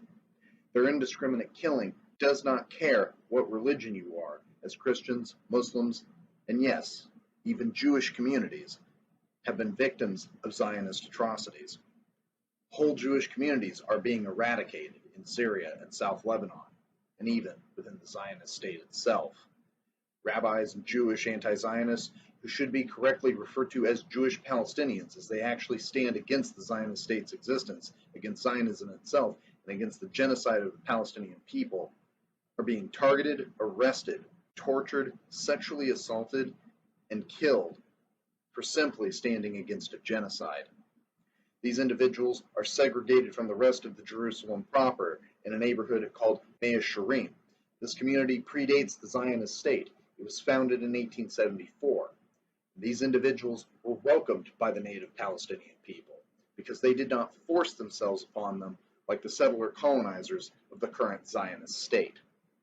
Zionists would like to ignore this community because the knowledge of this community's very existence and what they stand for, what they have always stood for, and what they continue to stand for, challenges the very foundations of Zionism and could very well bring down the Zionist state itself. The Netanyahu government is also one that, while aligning itself with ultra-Orthodox communities, is not even Orthodox itself. It is a Judeo-phobic anti-Semitic regime, and to claim that the Netanyahu government is in any way Orthodox is Judeo-phobic and anti-Semitic. It is important to also point out that while Israeli anti-Zionists are growing and are doing a great service in the fight against Zionism, they still exhibit Judeo-phobic anti-Semitic tendencies. They call Zionism Jewish Supremacy. This is not what it is. Zionism is Judeo-phobic and anti-Semitic. What it is white supremacy and a proxy of Western Protestantism and Mormonism. If Israeli anti-Zionists were honest, they would acknowledge this and call it for what it truly is. It cannot be stated enough that Israel and the United States are the biggest Zionist entities of the world and also the world's biggest cowards, as they continue to perpetuate and carry on a legacy that many consider to have been buried in May of 1945. Instead, it has always remained, carried on through the scientists and other valuable assets to the American war machine and through the creation of the Zionist state itself in 1947. It has been growing, thriving, adapting, and the atrocities of today that we see being carried out are a direct result of this legacy that was allowed it to remain, biding its time like a cancer, waiting to spread and kill everything in its path. The depravity of Zionist war crimes goes even deeper than the degenerate crimes they already stand guilty of. They're coming after trans people too. This is not just a Western thing like in the US and UK, where trans people are having their first world privileges stripped of them, but rather a full-on murder and mass killing of trans people. There is always this talk about how Palestinians and Iranians kill trans people and homosexuals, and how Zionist and Western media always like to paint Israel as some democratic bastion of freedom in the Middle East that can do no wrong, is somehow more civilized. Yet pull back the veil and you realize that that is not the case. While individual cases may vary, with some families being more conservative than others, this does not reflect the overall society of Palestine as a whole, or Palestinians. Yes, honor killings do happen. They happen everywhere, including in Israel and even in the United States. What do you think conversion therapy is? Conversion therapies are notorious for their deaths of LGBT people, especially amongst the youth ages 15 to 25, where suicide rates are twice as likely.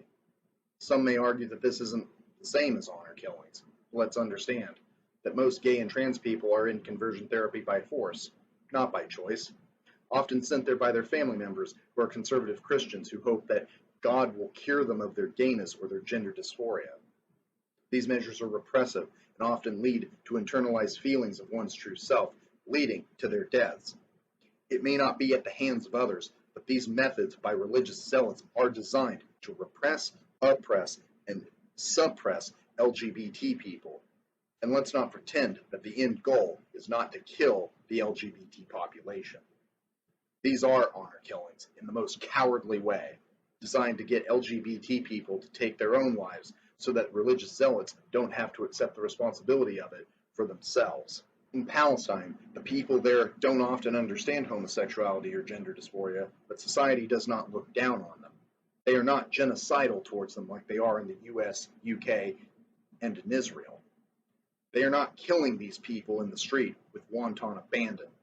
Yes, individual incidents happen between family members, but ordinary citizens are not carrying out mass killings of LGBT people on a daily basis. Palestinian society does not care if you are gay or trans. They are one people, united in the idea of preserving their culture, their people, their nation.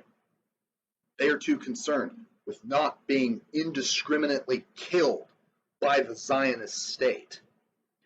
Hamas and Hezbollah fighters accept women, accept trans people, and gay people into their ranks. Yes, they are led by Muslim cis men, but that does not mean that trans and queer men and women can't fight with them. Jewish, Christian, pagan, mystics, and various other religious freedom fighters fight within the ranks of the Palestinian Liberation Army, Hezbollah, and Hamas. The Palestinian people don't care what your background is, or your sexual orientation, or your gender identity. They just want to live in peace without the fear of being leveled, flattened, and purged from existence by a Nazi regime. And yes, Israel is a Nazi regime. Look at what they committed in June. They literally bombed a prison, specifically a prison ward housing over 100 trans prisoners. This was a deliberate attack and one of the largest single-day massacres of trans people in our modern day. The last time that a regime indiscriminately killed this many trans people was during the Nazi regime itself. The prison itself wasn't targeted. No other prisoners died. But the fact that the Zionist state targeted this prison and this wing specifically to take out trans civilians is very telling. Why is a prison being bombed anyway? Why not target nuclear and military targets? Why is it that all the targets of these missile attacks always seem to be civilian? Because it never was about crippling enemy defenses. In Israel's case, it has always been about the indiscriminate killing of Arabs, or Arab-adjacent peoples.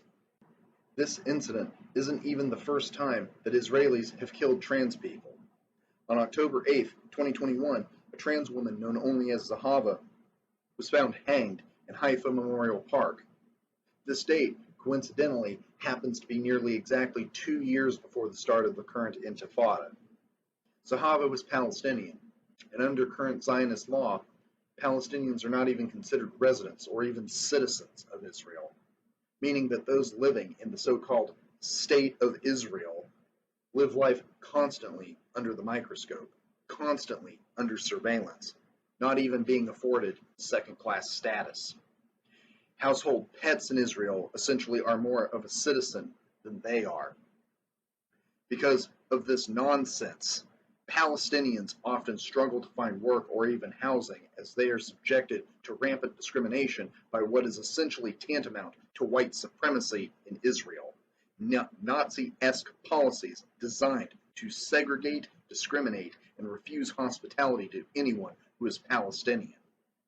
Zahava was also a sex worker, a line of work that is not only exploitative in its own right, but one that trans women, not only in Israel, but in the West as well, often find themselves in because they cannot reasonably find work in anything else, especially in a society like Israel that already is malevolent towards us. Zahava's death was never investigated, quickly swept under the rug by the Zionist authorities, who were quick to rule her death a suicide.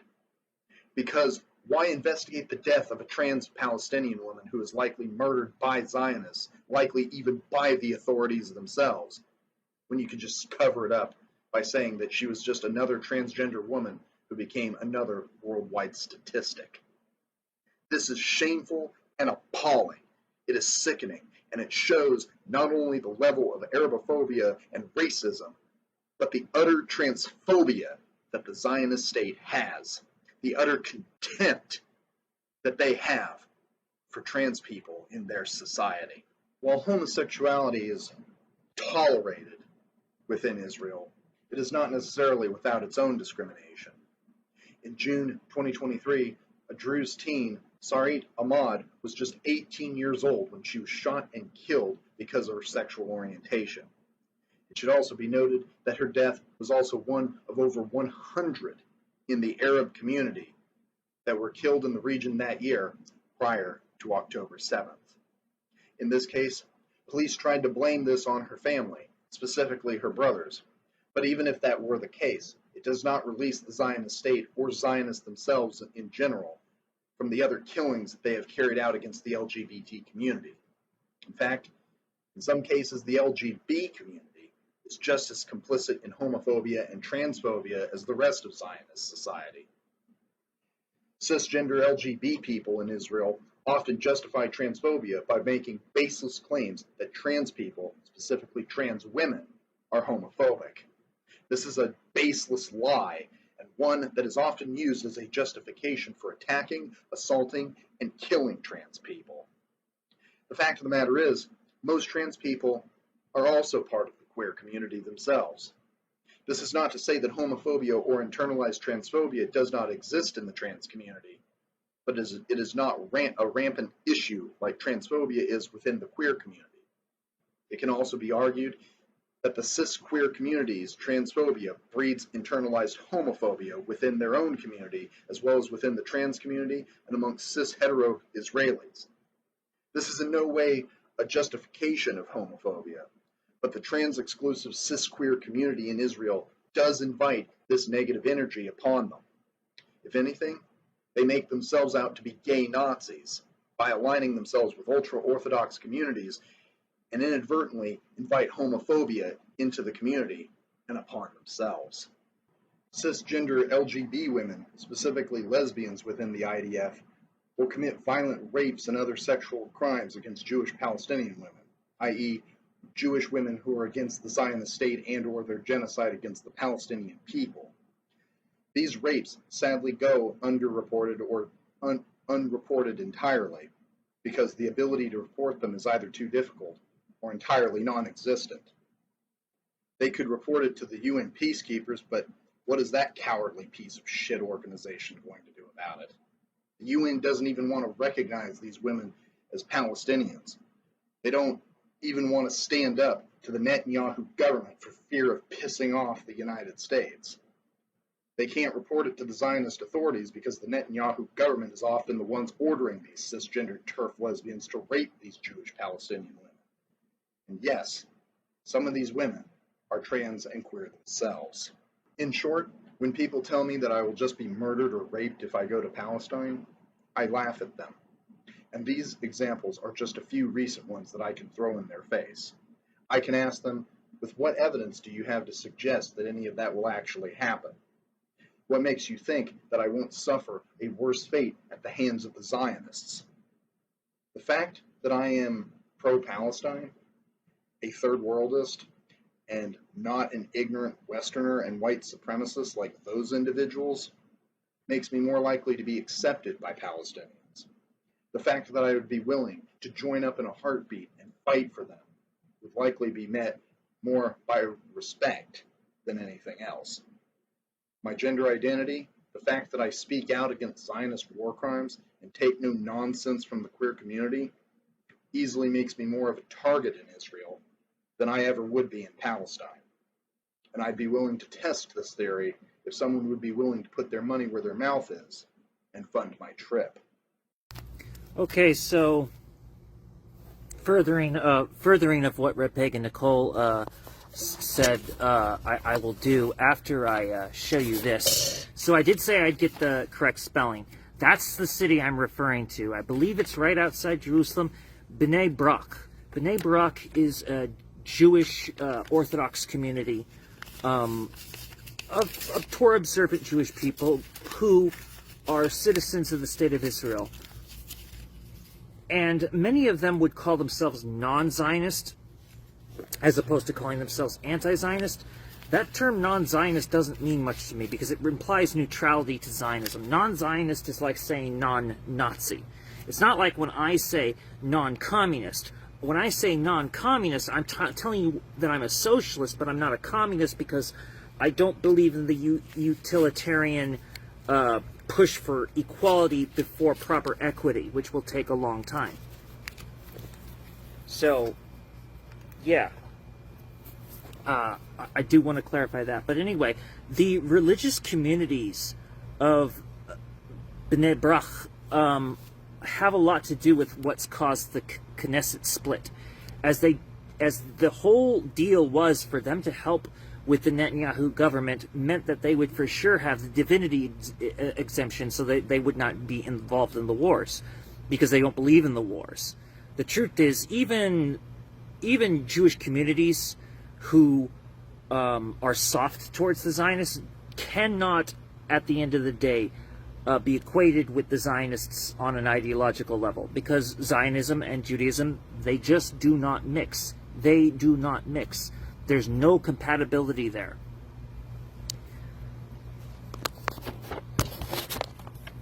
All right. But anyway, furthering just to clarify what Red Pagan Nikole is saying, Hezbollah will let you join. They will let a non-Muslim person join. That's true. They will let people who are not Shia Muslim join. I happen to know this.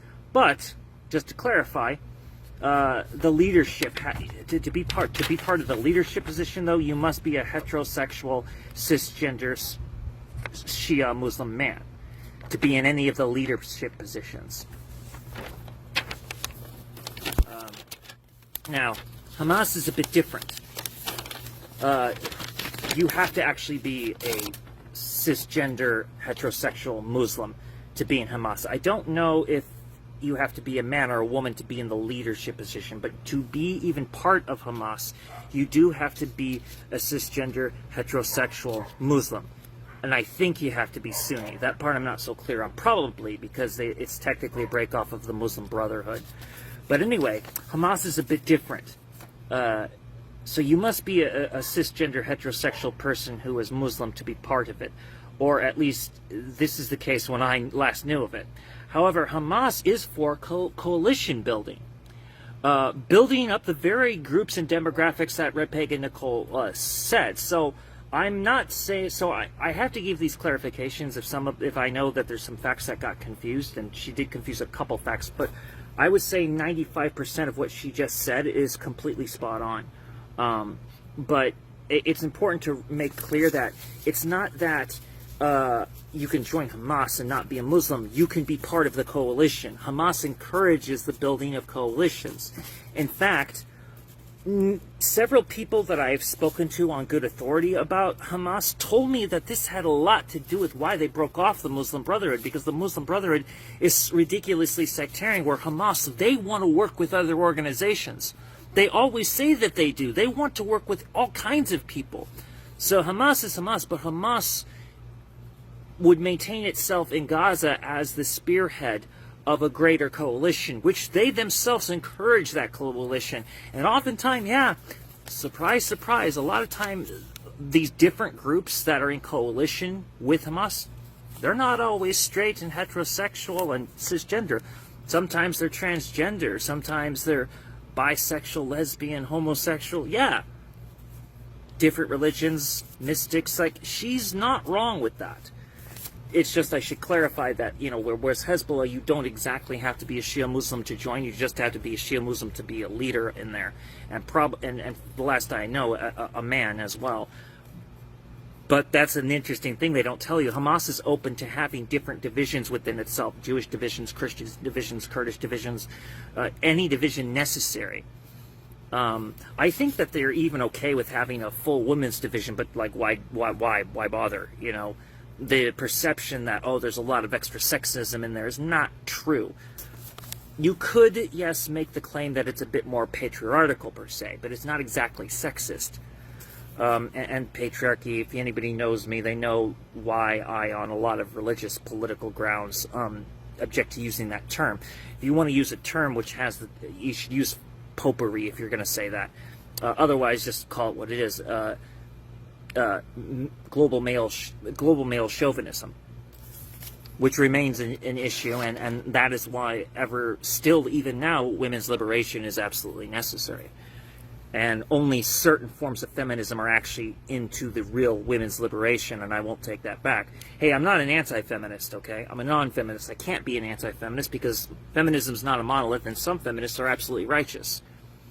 Black feminism especially is very righteous and correct. All right. So, to you stupid, uneducated Westerners, I will double down on what Red Pagan Nikole says about the cisgender LGBT Zionists that she mentioned. They, by majority, do tend to claim that transgenderness or transness, however that's really referred to, is homophobic. So, the claim that transgenderness is homophobic is very strong amongst the cisgender LGBT in the state of Israel. Yes, particularly Tel Aviv. Tel Aviv is a great place to throw out the rainbow flag, but throwing out the trans flag up there, not so much welcome. That might surprise you. Because yes, the very cisgender LGBT communities, particularly in Tel Aviv, tend to be very transphobic. Making the claim that transgenderness itself is somehow homophobic. They make that claim. That's one of the places where that claim is made the strongest, actually. I have heard this numerous times from ex-Israelis, as well as from two different trans women who had visited Tel Aviv. Tel Aviv is one of the most extreme cities of transphobia the world over. Don't buy into the Zionist propaganda. Don't buy into the pink imperialist bullshit, please.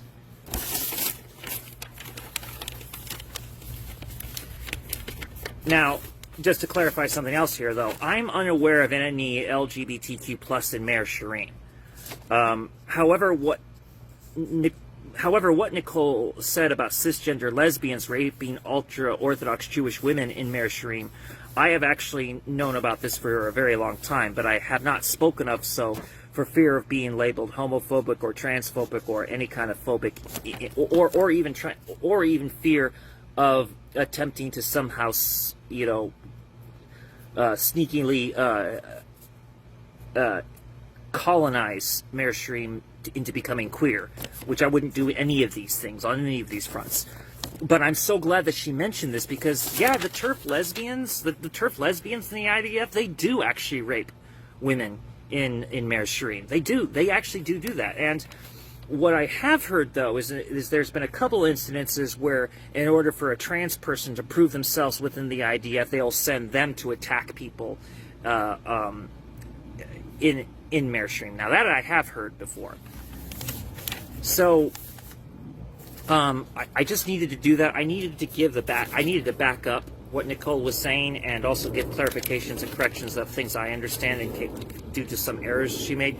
But 95% of what she said was spot on, and I'm so fucking glad she spoke of that because it's easy. It's not easy. It's harder for somebody like me to mention these things because you can easily shut down a cisgender straight man, and people do that. Weaponizing their struggles. It's interesting to note my son, who very much is for trans civil rights, as my son is genderqueer, going more and more into the actual straight up transgender man position, as consciousness shifts for him. Still them, but more him now than ever, and it may in fact eventually just be him altogether. But my son, he has consistently said that his biggest issue with genderqueer community is the ID poll, and even more so with autism, which some people are like, how could you say that makes him self-hating when it doesn't? No, you got to understand, a lot more of us speak the same way Jason Unruhe do than you might think, where when we hear the terms identity politics, we don't hear righteous intersectional solutions to the big unfair intersectional contradictions. We find that attempts at intersectionality don't solve the intersectional differences, but Jason has pointed this out quite correctly. You have to look at civil rights as being tied to this the caste or class struggle. And he is correct about that. Yes, it's true that identity politics is a nebulous term, and even Jason has pointed out that when he says identity politics, he refers to identity opportunism, basically. However, most of us, when we hear the term identity politics, we think of it the same way Jason it does, including my son. And that's kind of what is being shown here, is that don't buy into the Zionist identity politics for LGBTQ+. First of all, it mostly just applies to cisgender LGB, and you step outside of Tel Aviv, all that homophobia is raised, usually in most cases. And then within Tel Aviv, it's LGB and not so much the T or the Q, you know? Or if it's the Q, it's not a very good Q. Q should be anti-white by its multi-definitional context. And when Q is white, it's not really Q, now is it? No, because queerness and whiteness don't mix. Just like Jewishness and whiteness do not mix. They can't mix. Anyway, I'm now going to go into 5 different videos from TRT. And when I'm done with that, Jason Unruhe will wrap this up. Once again, I'd like to thank... actually, I didn't even bother to thank her. Thank you, Nikole. Thank you, Red Pagan Nikole, for, in fact, even mentioning the TERF lesbians within the IDF and the rapes that they do against ultra-Orthodox Jewish women, particularly the Palestinian Jewish women of Meir Sharim. That's a very, very sensitive topic that almost nobody ever wants to discuss. So I salute you, comrade. Red salute. I red salute you! Haha. So I'm going to show you 5 TRT World videos, all of them published on August 6, 2025. These videos explore the problems we see today, bad strategies which are making Zionism and Americanism both much stronger. For the first time since last year's war with Israel, Lebanon's leadership is confronting Hezbollah's military status head-on. At the presidential palace, President Joseph Aoun chaired a 6-hour cabinet session convened by Prime Minister Nawaf Salam that ended with a decision to empower the army to ensure that only state forces are armed. The move has drawn close international scrutiny. Resistance to confront Israel is a matter related to Lebanon's charter that is discussed by consensus. Come, let us discuss a national security strategy and a defense strategy. National security goes beyond the issue of weapons because it takes into account Lebanon's strength, the accumulation of strength and the gathering of strength, the attempt to defend and confront the Israeli enemy. The strategy is not a timeline to disarm. Qasim's remarks reinforced Hezbollah's stance. Disarmament is off the table without national consensus, and while Israeli attacks continue. But that position is under mounting pressure. The United States has reportedly tied Hezbollah's disarmament to a broader ceasefire deal, offering an end to Israeli strikes in exchange for the handover of group's arsenal. Tensions on the ground remain high. In southern Lebanon, the peacekeepers of the UN Interim Force in Lebanon have observed continued Israeli Defense Forces military activities, including air attacks by fighter jets and drones, as well as direct firing from south of the Blue Line in Sector East. UNIFIL peacekeepers on Thursday detected 2 tunnels with 20 rockets inside, as well as another weapons cache containing rockets and fuses in Sector East. All of them were reported to the Lebanese army. The Lebanese cabinet proposal calls for Israel's withdrawal from occupied posts and the transfer of all non-state weapons, including Hezbollah's, to the national army. What we want is the Israel's withdrawal behind the internationally recognized borders and the release of hostages, the extension of the authority of the Lebanese state over all its territories, the withdrawal of the weapons of all armed groups, including Hezbollah, and their handover to the Lebanese army, and securing an amount of $1 billion annually for a period of 10 years. The cabinet is expected to reconvene this week, but Hezbollah's stance remains firm and divisions among ministers persist. As diplomacy falters and border tensions rise, Lebanon stands at a critical crossroads. Nizar Sadawi, TRT World. Lebanon's government taking over all arms is a betrayal of the Lebanese civil society. This will have disastrous consequences. Hezbollah should know by now the Zionists will never keep their word. Armed Shia resistance needs to be increased, not decreased.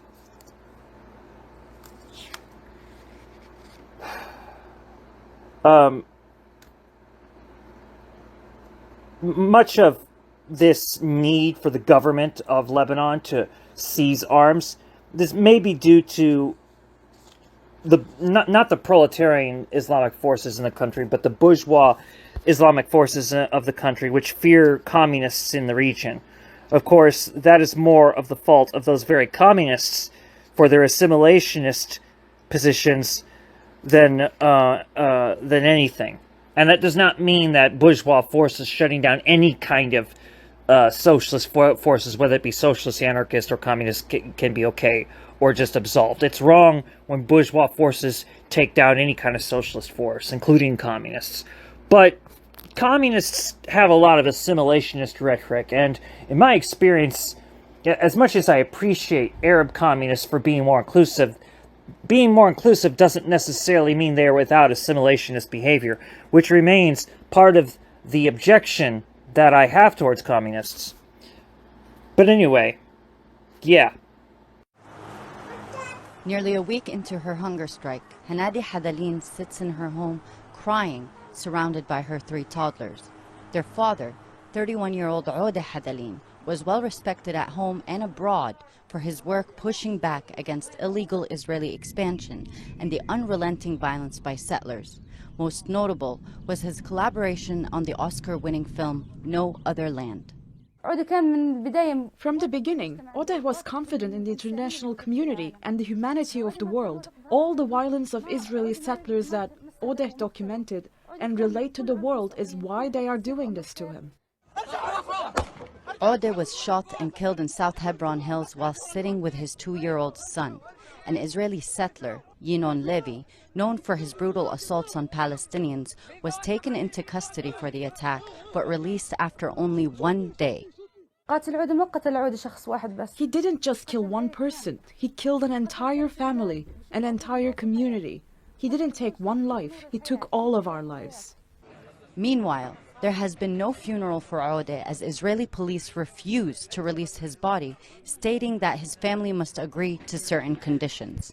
They don't want Odeh to have a proper burial because they don't want him honored, because honoring Odeh will also break some of their control on the area.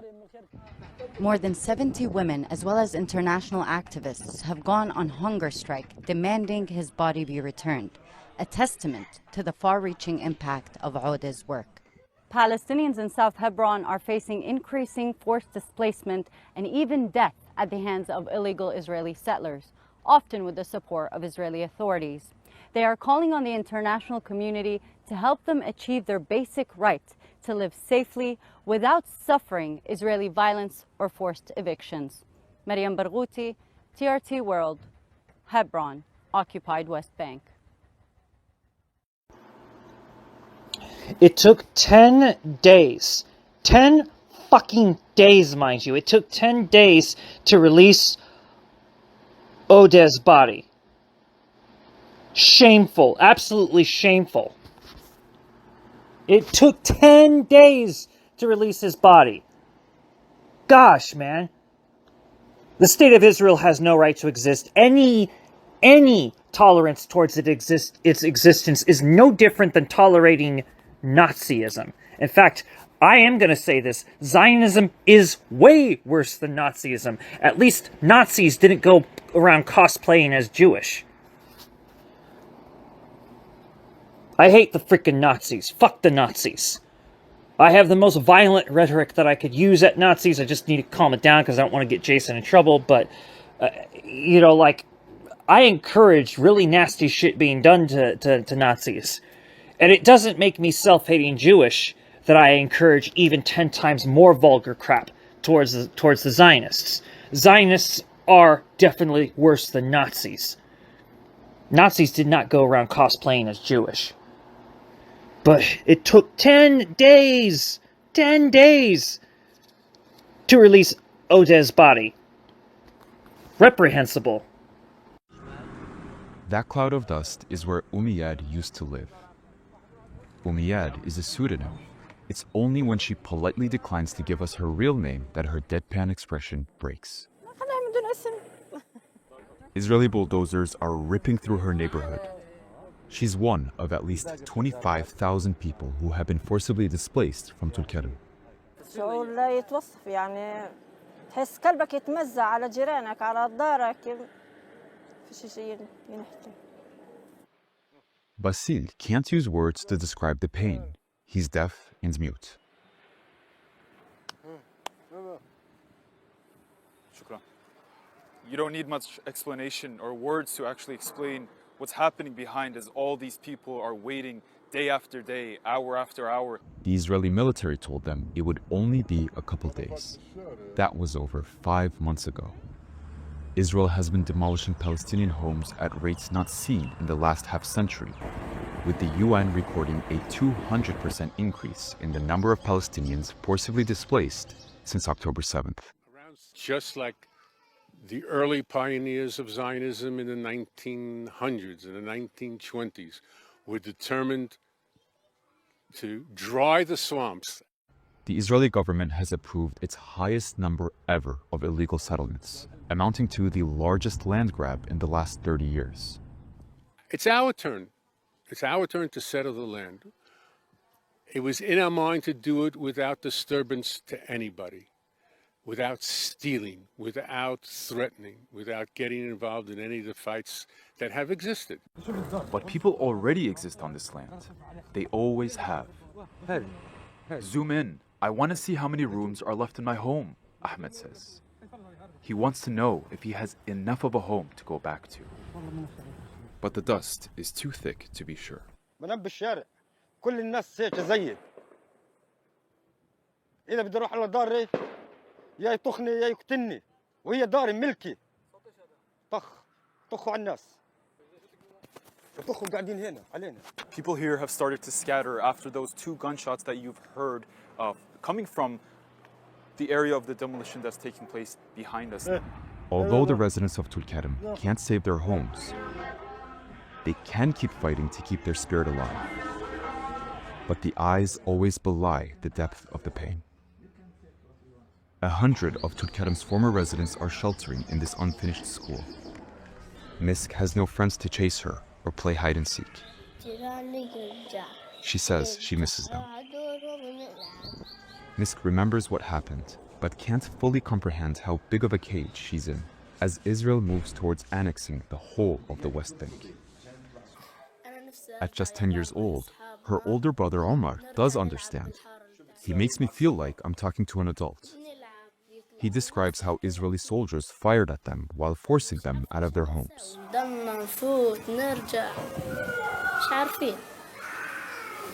His voice drifts off. Sometimes what's left unsaid says the most. Yunus Demiroğlu, TRT World, Occupied West Bank.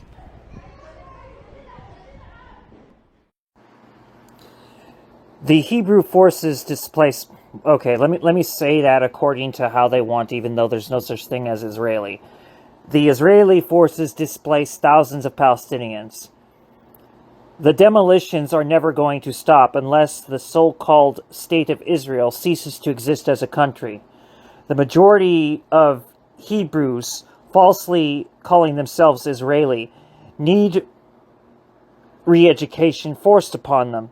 Their children especially must be re-educated accordingly.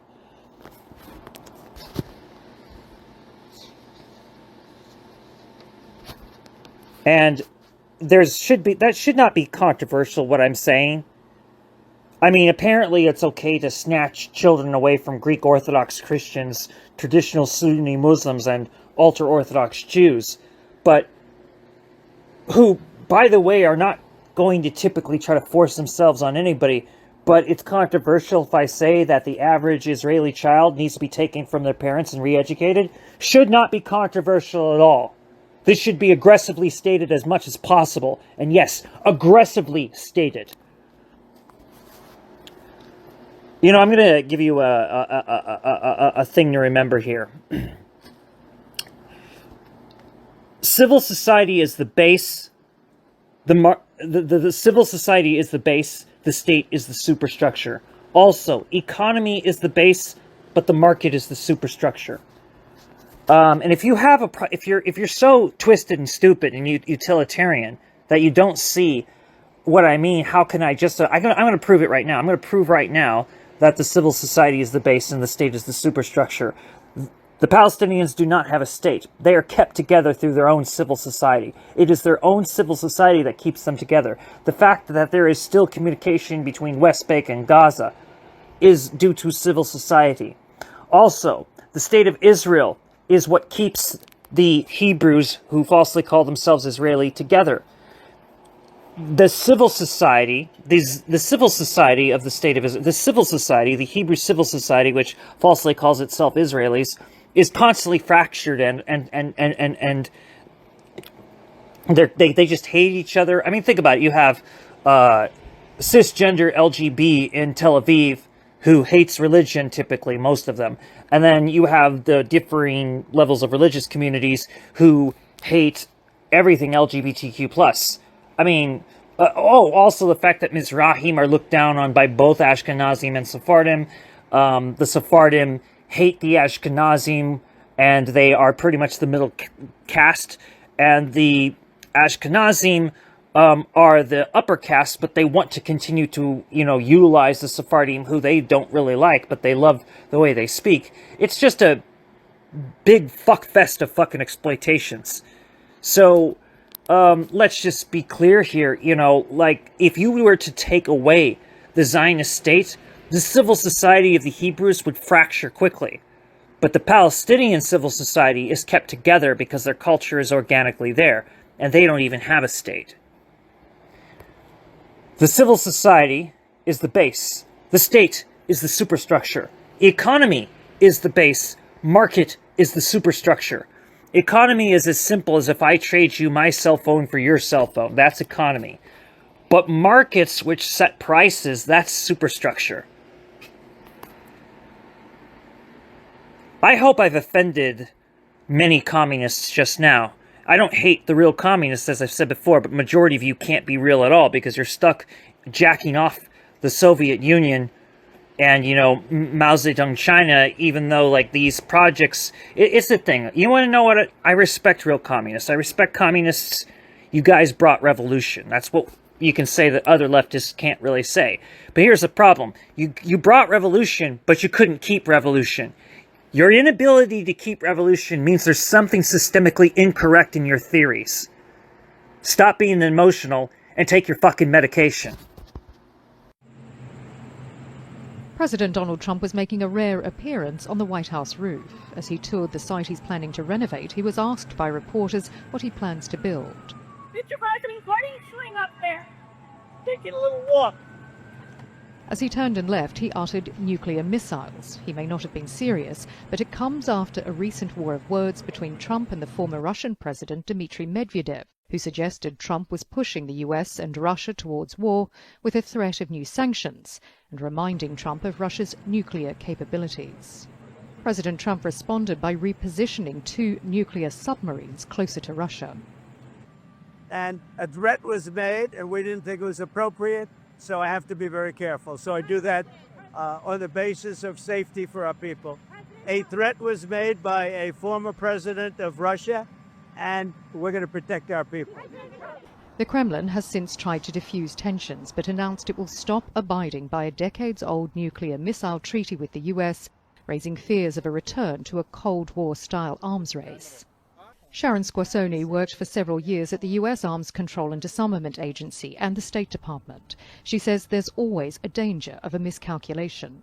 every single country with nuclear weapons is now engaged in a major modernization program. We are pouring, the US, Russia, China, North Korea, even the Brits and the French, they are pouring billions of dollars into new nuclear weapons. And so it's not just a potential nuclear arms race. We are standing right on the edge of the cliff, I think, and that is a much riskier world. Recent military clashes between the US, Iran and Israel have also threatened to derail diplomacy. Talks with Tehran remain stalled, with Iran saying it won't submit to Washington's demand for zero uranium enrichment. New US sanctions targeting Iran's oil sales and shipping network are seen by some as a serious impediment to nuclear talks. These pressures make Iran more determined in its belief that negotiations are not the final solution. Instead, the country must strengthen its defensive capabilities. Similar comments made recently by North Korea, an ally of both Iran and Russia. Pyongyang insists Washington must accept the country as a new nuclear state if it wants to restart diplomatic talks. While recent rhetoric may be seen as saber-rattling, the anniversary of the Hiroshima bombing serves as a reminder of the consequences of nuclear war and the crucial role of diplomacy in preventing it. Selena Downs, TRT World, Washington. Donald Trump accused of stoking fears of nuclear war. Fascinating.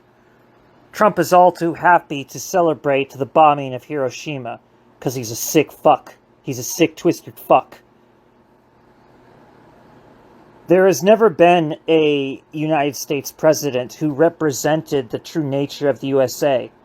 Only Donald J. Trump reflects the true American way. He is the first and possibly the last, maybe not the last, but he is definitely the first United States president to genuinely represent the actual culture of the United States of America.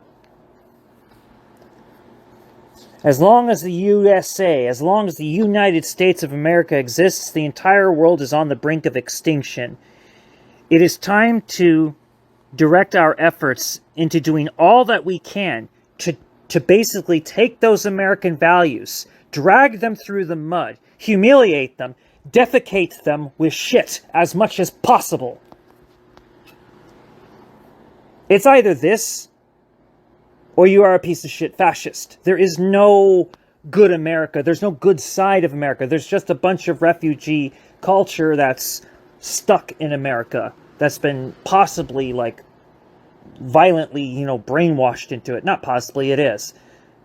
People came to the United States to save their cultures, only for their cultures to be shit upon by their assimilated children.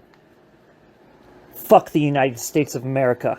The sooner it is destroyed as aggressively as possible, the better the whole world will feel. The better the whole world will not just feel, but actually be in reason. Fuck Donald J. Trump. And fuck the United States of America. Israeli Prime Minister Benjamin Netanyahu is seeking to fully and illegally occupy Palestine's Gaza. An announcement is expected if internal political tensions over the move get resolved. But this isn't a new plan, as Netanyahu has long pushed for total control of Gaza. As early as November 2023, Netanyahu dismissed proposals for international oversight of the Palestinian territory, insisting Israeli forces would stay in control of Gaza post-war. From the start, he has framed the war in biblical and moral terms to justify Israel's annihilatory aggression. Ladies and gentlemen, the Bible says that there is a time for peace and a time for war. This is a time for war. Framing Israel's onslaught as humanity's war against the barbarians, Netanyahu vowed to defeat Hamas and ensure Israel's survival. His words have matched Israel's actions, including its military invasion of Gaza, its forced mass displacement of Palestinians, and its clear goal of seizing long-term control over the enclave. במקביל אנחנו נערכים לכניסה קרקעית. אני לא אפרט מתי, איך, כמה. In December 2023, he began promoting the voluntary migration of Palestinians from Gaza. He repeated this message throughout 2024 and 2025, including during US-led relocation talks he openly supported. In February 2024, his plan after Hamas plan laid out his blueprint. In addition to dismantling Unruhe, demilitarization of Gaza, then Israeli military control of the Palestinian territory. In May 2025, while posturing around a temporary ceasefire, Netanyahu doubled down by saying Israel would fully control Gaza by the end of the war. מכה במחבלים, הורס את התשתיות, ואנחנו עושים דבר נוסף. אנחנו תופסים את ציר מורג. זאת תהיה הפילדלפי השנייה, ציר פילדלפי הנוסף. He framed the ceasefire as a tactical one, meant to pressure Hamas, not a step towards peace. By then, Israel had seized the so-called Philadelphia corridor along Gaza's border with Egypt and the Israeli-named Nazarene corridor, splitting Gaza in two and linking Israeli military zones from Gaza's borders with Israel to the sea. These weren't just tactical moves, they were territorial ones. Netanyahu's goal has always been the same: the full occupation of Gaza, illegal under international law. Every stage of Israel's brutal war has edged it closer to that reality. His strategy doesn't mark a shift, it confirms what's been in motion all. King Bibi Netanyahu's endgame for Gaza is not his endgame. This has always been the mandate of the State of Israel and the entire Zionist ideology.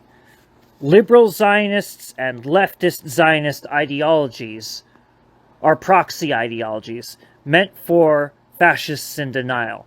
Zionism was never going to allow the existence of Palestine to continue.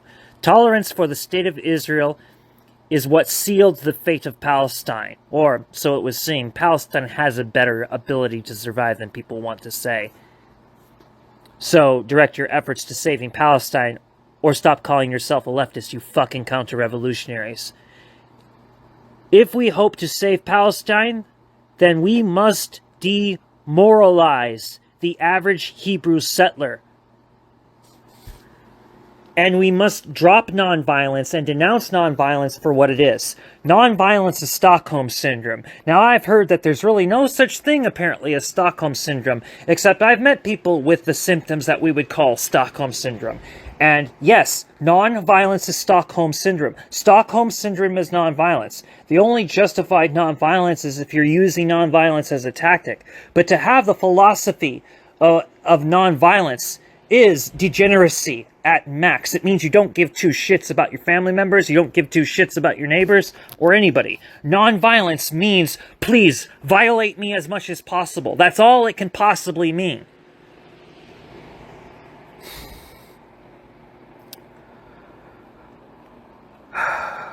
I turn this over now to Jason Unruhe. Jewish diaspora nationality deserves political autonomy outside of the communist movements. The Jews have a unique struggle, and the failure of communists to realize this is exactly why there needs to be a global Jewish boom. Karl Marx placated the white culture because this was all he knew. Those who say the Age of Enlightenment was a step backwards from the Renaissance are only telling the truth, and none of us who call ourselves communists can say any different. Palestine's fight is tied to the same fight as the Jewish diaspora. Palestine must be free. If Palestine is not liberated, then it will be the end for everyone. Palestine is the issue. Not lower pay, not higher wages, not the search for true love. Palestine is the issue.